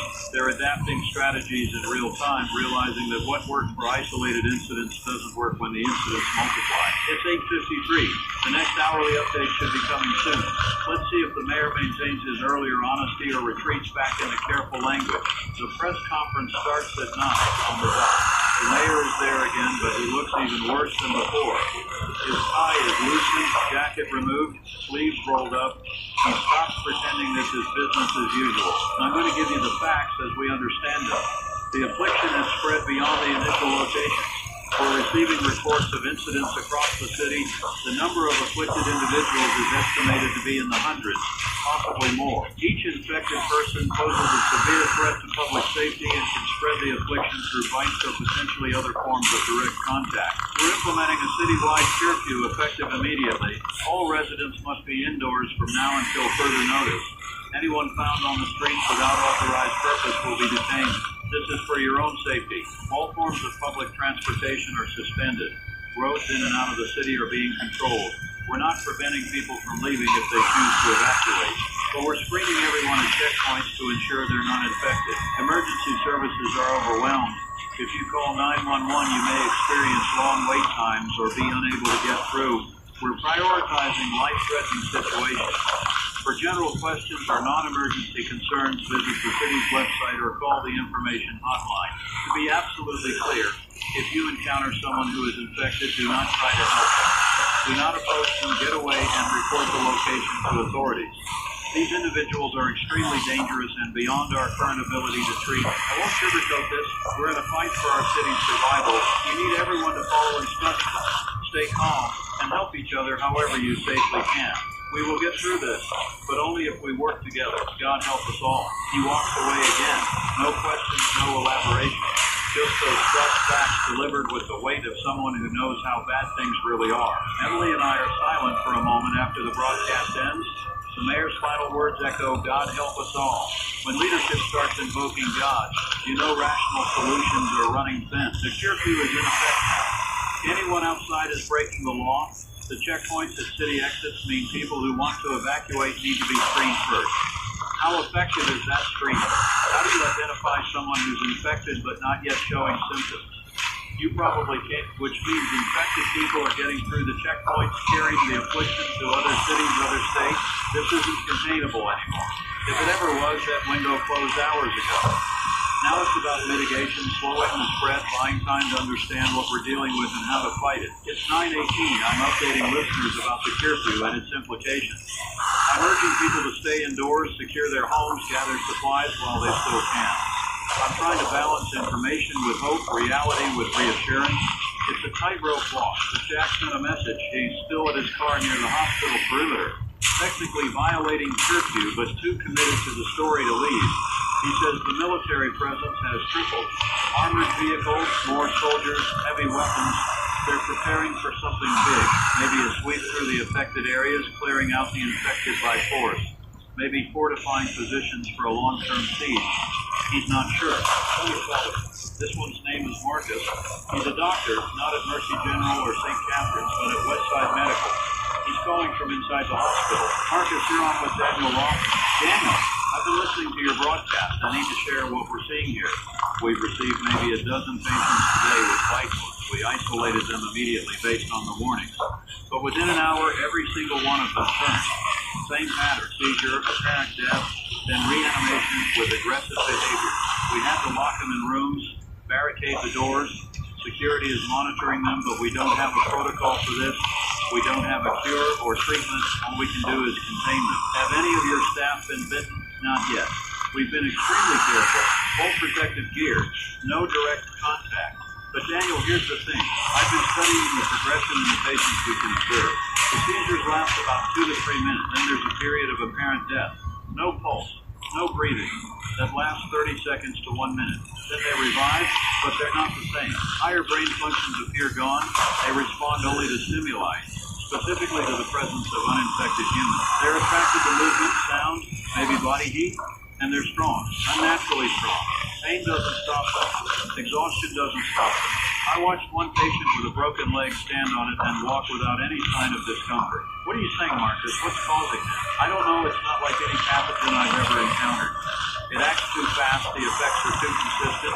If I had to guess, and this is pure speculation, it's something engineered. A bioweapon designed to hijack specific neural pathways, shut down consciousness, and leave only base aggressive instincts.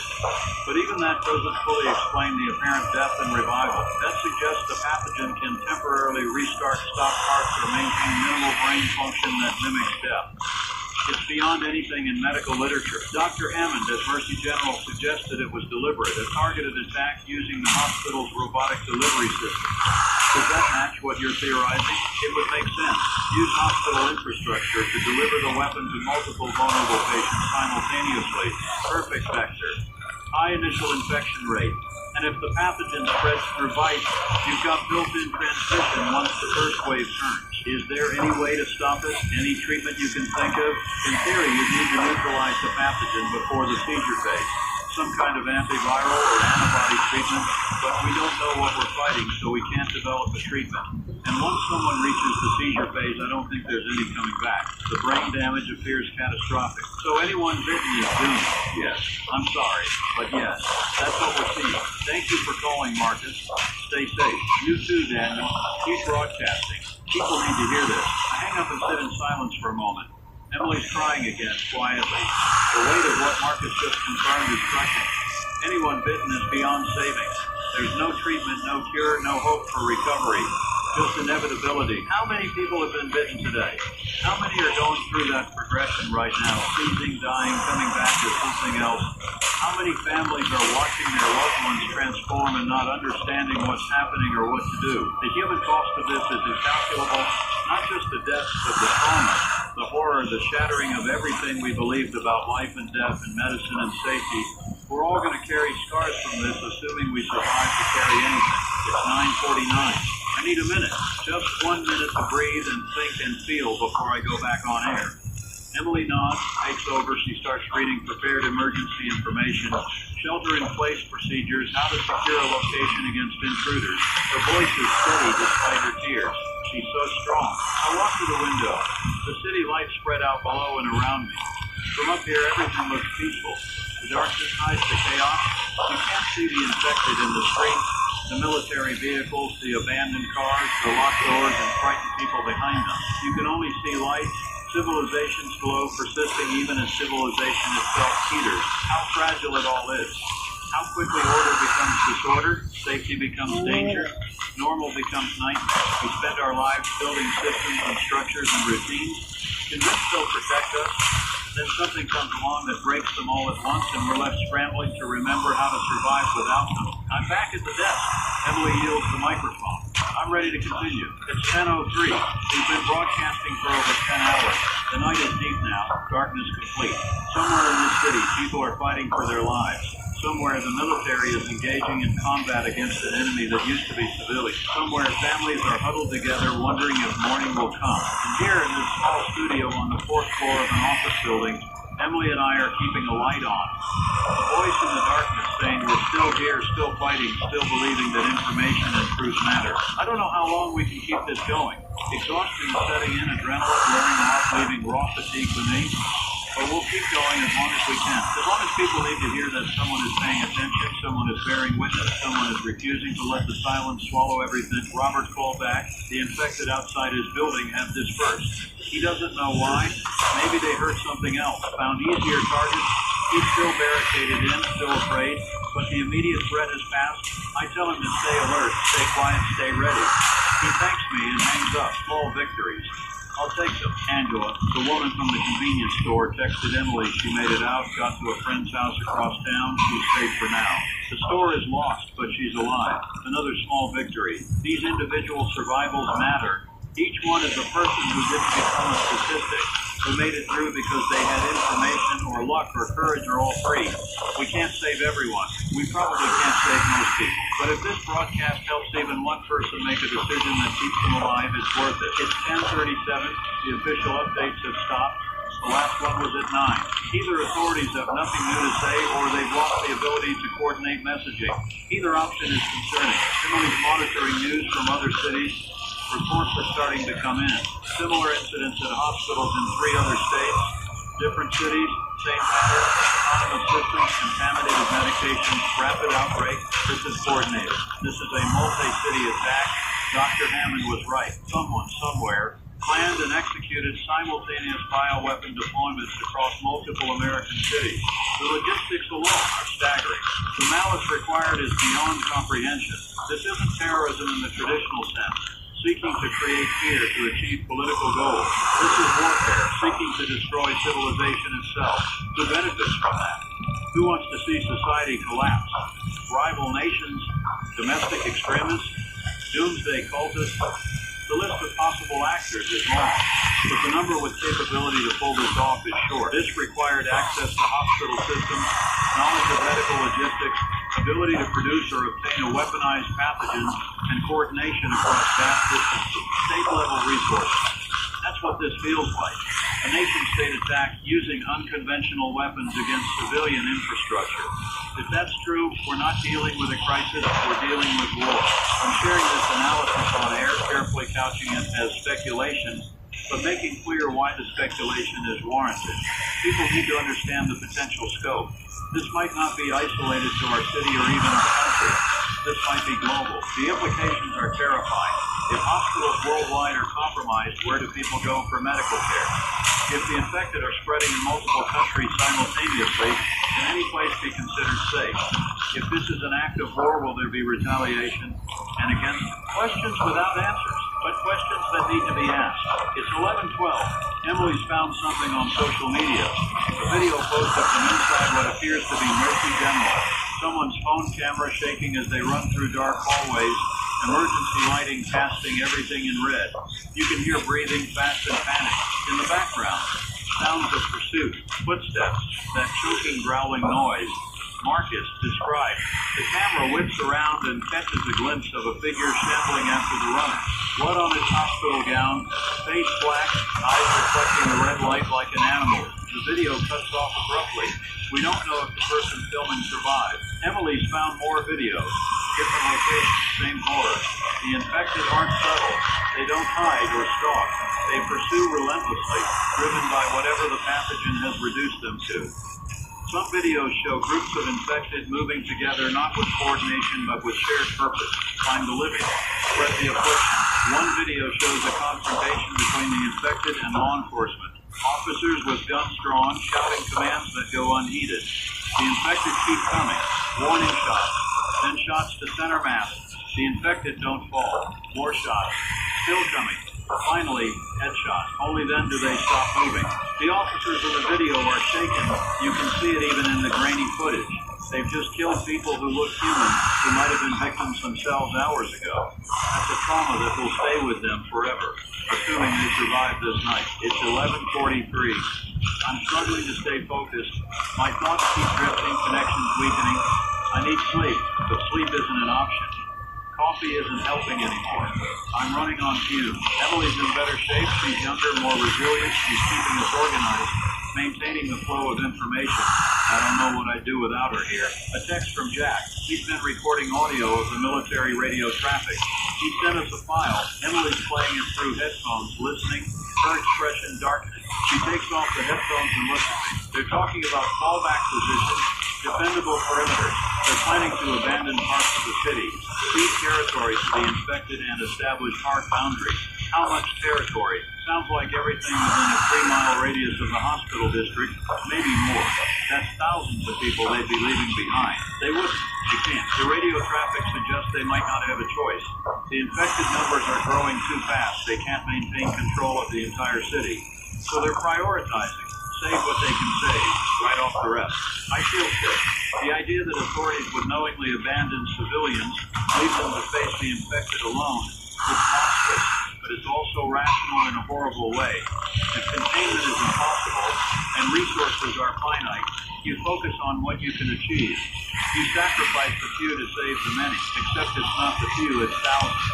Maybe tens of thousands, depending on where they draw the line. I'm reporting this on air because people deserve to know they might be on the wrong side of that line. They deserve the chance to evacuate if they can, to fight if they must, to make peace with their situation if neither option is available. The backlash is immediate. Phone lines explode with angry callers. How dare I suggest the military would abandon people? How dare I spread such defeatist nonsense? I must be wrong. I must be exaggerating. This is America. We don't leave people behind. I want to believe that. I desperately want to believe that. But the evidence suggests otherwise, and wishful thinking gets people killed. It's 12:17, past midnight now. We've entered a new day, though it doesn't feel new. It feels like a continuation of the nightmare that started this morning. Has it only been one day? It feels like a lifetime. Reports are coming in from the other affected cities. Similar patterns, rapid spread, overwhelmed responses, breakdown of order. One city has already declared martial law. Another has evacuated its downtown entirely, creating an empty zone. A third is reporting that the infected have breached their containment and are spreading into suburban areas. This is happening everywhere simultaneously. The coordination is perfect. Whoever planned this understood exactly how to maximize chaos and minimize effective response. Hit multiple cities at once so resources can't be shifted from unaffected areas. Use hospitals as vectors to ensure high initial infection rates. Release during daytime when facilities are fully staffed and populated. Time it so the spread accelerates into night when visibility is limited and fear is highest. It's diabolical, and it's working. Emily's getting calls from family and friends asking if they should leave the city. I can hear her telling them, yes, leave now, don't wait, just go. Her voice is cracking. She's maintaining composure for me and for the broadcast, but she's breaking inside. We both are. I check my phone. Messages from my ex-wife. They made it out of the city. They're at her parents' house, safe for now. Emma wanted to say goodnight. There's a voice memo attached. I play it. My daughter's voice, small and scared, but trying to be brave. Hi, Daddy. Mommy says you're helping people, and that's why you couldn't come with us. I hope you're okay. I hope you come soon. I love you. Good night. I have to stop the broadcast for a moment. I can't speak. Tears are running down my face, and I don't have the strength to stop them. Emily takes over, covers for me, gives me space to fall apart quietly. My daughter, she's 7 years old. She should be worried about homework and play dates and what to dress up as for Halloween. Instead, she's fleeing her home because the world is ending and her father chose to stay behind. What kind of father does that make me? What kind of person? The kind who believes some things are more important than individual safety. The kind who thinks truth and information during crisis are worth dying for. The kind who wants his daughter to grow up in a world where people stood for something when it mattered. Or the kind who's a fool, who's chosen abstractions over flesh and blood, principle over survival. I don't know anymore. I can't think straight. Emily's hand on my shoulder. Take your time. I've got this. I nod, wipe my eyes, try to pull myself together. Deep breath. In and out. Focus on the moment. One breath at a time, 1 minute at a time, one broadcast segment at a time. I'm back at 12:51. Emily yields the microphone again. I thank her quietly. She nods. We have new information from the city's emergency management office. The evacuation checkpoints are being closed in 1 hour. After that, anyone leaving the city will have to find their own way out using back roads and unofficial routes. They're focusing checkpoint personnel on the defensive perimeter instead. Translation, they're giving up on orderly evacuation and consolidating forces to hold the line. If you're not out in the next hour, you're trapped, or you're on your own. I'm announcing this clearly and urgently. If anyone listening is still trying to leave, now is the time. Don't wait for dawn. Don't wait for traffic to clear. Get in your car or start walking and go now. The window is closed. Jack confirms this from his position. He's watching checkpoint personnel beginning to pack up. Fewer vehicles being screened, barriers being repositioned. They're not even pretending this is temporary. The city is being written off. Not officially, not in any statement authorities would make publicly, but in practice, in the movement of resources and priorities, the message is clear. This city is lost. The goal now is preventing the loss from spreading further. How do you accept that? How do you process the idea that your home, the place where you have built your life, is being abandoned by the very institutions supposed to protect it? Rage seems appropriate. Despair seems reasonable. But all I feel is a numb disconnect. It's like this is happening to someone else and I'm watching from a distance. It's 1:23. The sound outside. Not close. Maybe several blocks away. But unmistakable. Gunfire. Not the methodical shooting we heard earlier, but panic. Rapid fire. Someone encountering the infected, emptying their weapon in fear or desperation. Then silence. Did they survive? Did they run out of ammunition? Are they infected now, beginning the transformation? I'll never know. Just another anonymous tragedy and a night full of them. Emily's phone is buzzing constantly. Messages from people she knows asking for advice, asking for hope, asking if she thinks they'll survive. She's trying to respond to everyone, but there are too many. She's sending the same message to all of them. Stay inside, stay quiet, stay strong. It's inadequate, but it's all she can offer. My phone has stopped buzzing. Either people have given up trying to reach me, or the network is failing. Probably both. Communications infrastructure depends on people maintaining it. If those people are dead or fled or hiding, the systems start failing. First slowly, then catastrophically. We're running on backup power here at the station. The main grid is still functioning, but we switched to backup as a precaution. Fuel for the generators is good for maybe 72 hours. After that, we go dark unless we can resupply. I'm not optimistic about resupply. 3 days. We might have 3 days of broadcasting left. Maybe less if something else fails first. Or if the infected reach this building. Or if authorities decide we're a liability and shut us down by force. Finite time. Finite resources. Finite hope. So we keep going. It's 2:07. I'm reading messages from listeners. Some are thank yous, appreciation for keeping them informed. Some are prayers, asking God to protect us and everyone listening. Some are goodbyes. People who don't expect to survive, saying they wanted someone to know they existed, they mattered, they tried. I'm reading several of these on air. Not all. That would take hours. But enough to honor the people sending them, to acknowledge their humanity and courage. These messages deserve to be witnessed. One message from a teacher named Charlotte. She's sheltering in her classroom with 3 students who couldn't get home before lockdown. She's trying to keep them calm, playing games, telling stories. She says if these are her last hours, she's grateful to spend them protecting children.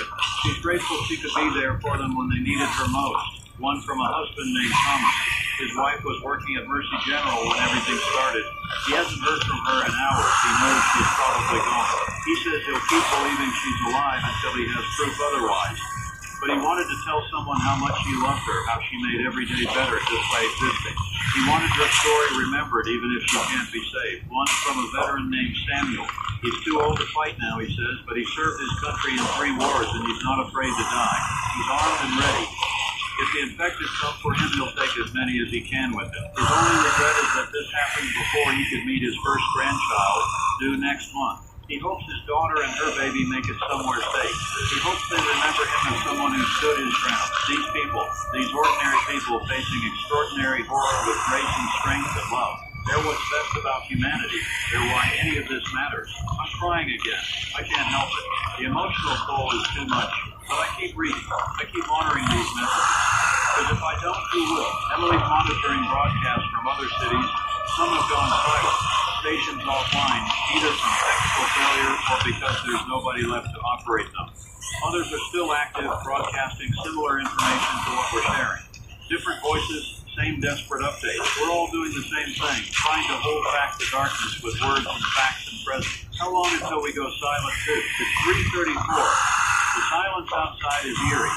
No traffic sounds, no sirens, no human activity. Just wind and the occasional distant sound that might be gunfire or might be something else. The city has gone still, holding its breath, waiting. Jack texted, he's abandoning his position. The infected are moving through the streets in groups now, too many to avoid. He's heading to the station, hopes to make it before dawn. We tell him to be careful. We tell him we'll be here. Will we? I don't know. Every hour that passes feels like borrowed time. We're still functioning, still broadcasting, but it feels fragile. Like one wrong move and everything collapses. I need to eat again. Emily orders more delivery, but the restaurant says they're closed, evacuation in progress. We'll have to make do with what's in the break room. Vending machine food. Stale cookies and chips and energy drinks. Not ideal, but it'll keep us going. We eat mechanically, barely tasting anything. Fuel for bodies that don't want to accept fuel. But we force it down because the alternative is worse. It's 4:19. Pre-dawn. The darkest hour. Literally and metaphorically. My phone rings. Unknown number. I'm past being cautious about answering. At this point, what's the worst that could happen? Rothman. Mr. Rothman, this is Colonel Masterson. We spoke earlier. Colonel, what can I do for you? I'm calling to inform you that your station is within the evacuation zone we're establishing. You need to cease broadcasting and leave the building within the next hour. We're staying, Colonel. That's not advisable. The perimeter we're holding will not include your location. You'll be outside our protection. We understand. We're staying anyway. A long pause. Mr. Rothman, you don't have to be a hero. You've done good work today. People have benefited from your coverage, but there's no shame in survival. Get out while you can. I appreciate the concern, Colonel, but this is where we need to be. This is what we're supposed to do. If we leave, who keeps broadcasting? Who gives people information? Other stations in other cities. The network news, you're not the only source. Well, we're their source. The people in this city, they know us. They trust us. If we go silent, they'll think it's over. They'll give up. I can't do that to them. Another pause. Can't protect you, Mr. Rothman. Once we pull back, you're on your own. I know, that's okay. We'll manage. Godspeed, then. I hope you make it through this. You too, Colonel. Thank you for everything you've done. He hangs up. Emily heard the conversation. She's looking at me with an expression I can't quite read. Fear, maybe. The determination. Oh, we're really doing this, she says. If you want to leave, I'll understand. This isn't your fight. You can go get to safety. I'll stay and handle the broadcast alone if I have to. Don't be stupid. I'm staying. Someone has to keep you functional. I smile. First time in hours, thank you. Don't thank me. I'm probably insane for doing this. Probably, but it's good company for my insanity. Laugh. It's inappropriate and slightly manic, but it releases tension we've been carrying all night. For just a moment, the weight lifts, and reality settles back in. We're saying the military is leaving. We're about to be alone in a city full of infected. Whatever happens next, we'll face it here in this studio, keeping the light on as long as we can. It's 5:48. Dawn is approaching. The sky outside my window is beginning to lighten, darkness giving way to gray. I can see more of the city now. Smoke rising from several locations. Abandoned vehicles in the streets. No movement except the wind. The infected don't like daylight. At least that's what early reports are suggesting. They're not nocturnal exactly, but they're less active during the day. Maybe the pathogen affects their eyes, makes bright light uncomfortable. Or maybe it's just coincidence. We don't have enough data to know for sure. If they're less active during the day, we might have a few hours of relative safety. Emphasis on relative. Jack arrived at the station 10 minutes ago. He's exhausted, filthy, but alive. He brought video footage from the song, hours of recording from the perimeter and the street. We'll review it when we have time, use whatever is relevant for the broadcast. He's also brought news. The military is establishing their new perimeter about 3 miles from here. Everything inside is being seeded. No patrols, no interventions, no rescue operations. The people left inside are on their own until the situation stabilizes enough for reclamation efforts. If it ever stabilizes, Jack doesn't think it will. He saw too many infected, too much chaos. He thinks this city is gone, and the military knows it. They're just holding the line to prevent spread while other cities hopefully do better. It's 6:21, full daylight now. I can see the city clearly. It looks dead. No traffic, no pedestrians, no signs of normal life. Just emptiness and smoke and the occasional movement that might be infected or might be survivors. We're broadcasting an overview of the situation, everything we know, everything that's happened, the current state of affairs. For anyone just tuning in, for anyone who slept through the night somehow, we're bringing them up to speed. The infection started at Mercy General Hospital through contaminated medications delivered by autonomous robots. It spread to St. Catherine's and now throughout the city. Hundreds, possibly thousands infected. The afflicted are violent and relentless, spreading through bite. Anyone bitten undergoes transformation within minutes. There's no cure, no treatment, no hope of recovery. The city is under curfew and effectively quarantined. Military has established a perimeter, but has abandoned the interior. We're inside that abandoned zone, continuing to broadcast for as long as we can. That's the summary. That's where we are. Emily's making more coffee. Jack is setting up his recording equipment to integrate with our broadcast system. We're adapting, making the best of our situation. I'm thinking about what comes next. We can't broadcast forever. Eventually we'll run out of power or food or water. Eventually the infected will find this building if they haven't already. We need a plan beyond just holding out. But what plan? Where would we go? How would we get there? Every option seems equally impossible. Maybe there is no plan. Maybe we just do this until we can't anymore. Maybe that's enough. It's 7:37. We're getting reports from other cities. Some are managing better than we are. Early detection, rapid response, successful containment. But others are worse. Complete breakdown. Authorities fled or overwhelmed. Entire neighborhoods gone dark. This is the new reality. Some places will survive this, some won't. It depends on luck, timing, resources, leadership, all factors beyond individual control. Our city falls in the probably won't category. I have to accept it, and keep going anyway, because what else is there? Sound outside the building, ground level, something hitting the doors, testing them. We have metal security doors that lock automatically after hours. They should hold. Jack checks the security camera feeds. There are infected outside, not many, maybe 5 or 6. They're gathered at the main entrance, pushing against the doors, seemingly drawn by sounds or lights from inside. They're not coordinated enough to actually breach the doors, just pressing against them randomly. We kill unnecessary lights. We lower our voices. We minimize anything that might attract more attention. The infected outside eventually lose interest and wander off, but they'll be back. Or others like them will come. This building isn't a fortress. It's an office building with basic security. If the infected really wanted in, if enough of them gathered and pushed together, they'd eventually break through. Then we'd be trapped, 4 floors up with nowhere to go. I'm trying not to think about that. Focus on now, this moment, this broadcast. The rest is future, and future is uncertain. It's 9:15. We've been on air for almost 22 hours. I'm beyond exhausted, functioning on autopilot. Emily and Jack are taking turns covering so I can rest a few minutes at a time, but actual sleep is impossible. Too much adrenaline, so much fear. Reports from other cities continue. Pattern is becoming clear. Cities with rapid military response and early containment are holding. Cities where authorities hesitated or response was delayed are failing. We're in the latter category. Hesitation cost us everything. Could it have been different? If they'd acted faster, harder, would we have contained it? Or was it always going to spread regardless because the initial infection was too widespread? I don't know, but I wonder. And the wondering hurts. It's 11:02. We've passed a full day of broadcasting. 23 hours and change of continuous coverage. That's a record for this station. Probably a record for most stations. I feel proud under different circumstances. The city is eerily quiet. Daylight and emptiness. Occasionally we see movement in the streets, infected wandering aimlessly. They're slower in daylight, less aggressive, but still dangerous, still to be avoided. No rescue is coming. I need to accept that. The military isn't returning. Government isn't saving us. We're on our own until we die or escape or something changes dramatically. Emily found supplies in the building. Other offices had snacks and drinks stocked. We're gathering everything we can, creating a stockpile. Maybe we can last a week here. Maybe more if we're careful. A week? Then what? We'll deal with that when we get there. It's 1:43 in the afternoon. Over a full day since this started. It feels like a lifetime. It feels like forever. I'm recording messages for my daughter, just in case. Telling her I love her. Telling her to be strong.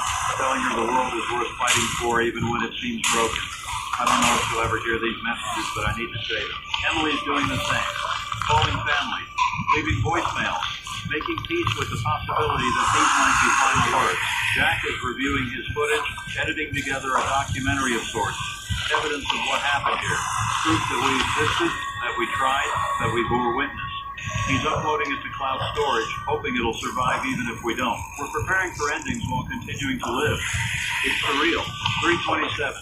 The radio traffic Emily monitors has gone largely silent. Either the military has moved too far away for us to pick up their communications, or they've stopped communicating on channels we can access. Either way, we're cut off. No official updates.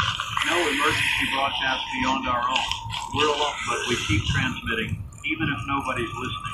Even if it's pointless, because what else are we going to do? Sit in silence and wait? No, we keep going. We keep the light on. That's all we can do. That's all we have. It's 6:09, evening again. The sun is setting, darkness returning. The infected will become more active soon. We barricaded the stairwell door, pushed desks and filing cabinets against it. If they get into the building, they'll have to get through that before reaching it. It won't stop them forever, but it might slow them down. We've armed ourselves with whatever we could find. Letter openers, scissors, a fire extinguisher, pathetic weapons against what we're facing, but better than nothing. Jack has his camera ready. If they come, he'll film, document everything. Let the world know what happened here. I'm at the microphone, continuing to broadcast. Talking to whoever might be listening. Sharing information, offering comfort, maintaining presence. This is Daniel Rothman. It's 6:19 in the evening, and you're listening to some. If you're out there, if you're surviving, you're not alone. We're still here. We're still fighting. We're still believing that morning will come and this nightmare will end. I don't know if that's true, but I choose to believe it anyway, because the alternative is unbearable. So we continue, hour after hour, broadcast after broadcast, bearing witness, refusing silence for as long as we can, for as long as it takes, until the darkness claims us or the light returns. This is Daniel Rothman, and you're listening to We're Still Here. We're still here.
phone for $0 is too good to be true. A hassle, but not at Verizon.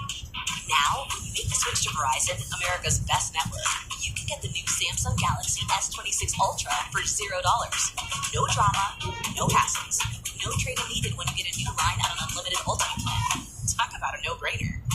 Best network based on group metrics, best overall mobile network performance, US 2H 2025. All rights reserved. See Verizon.com for details.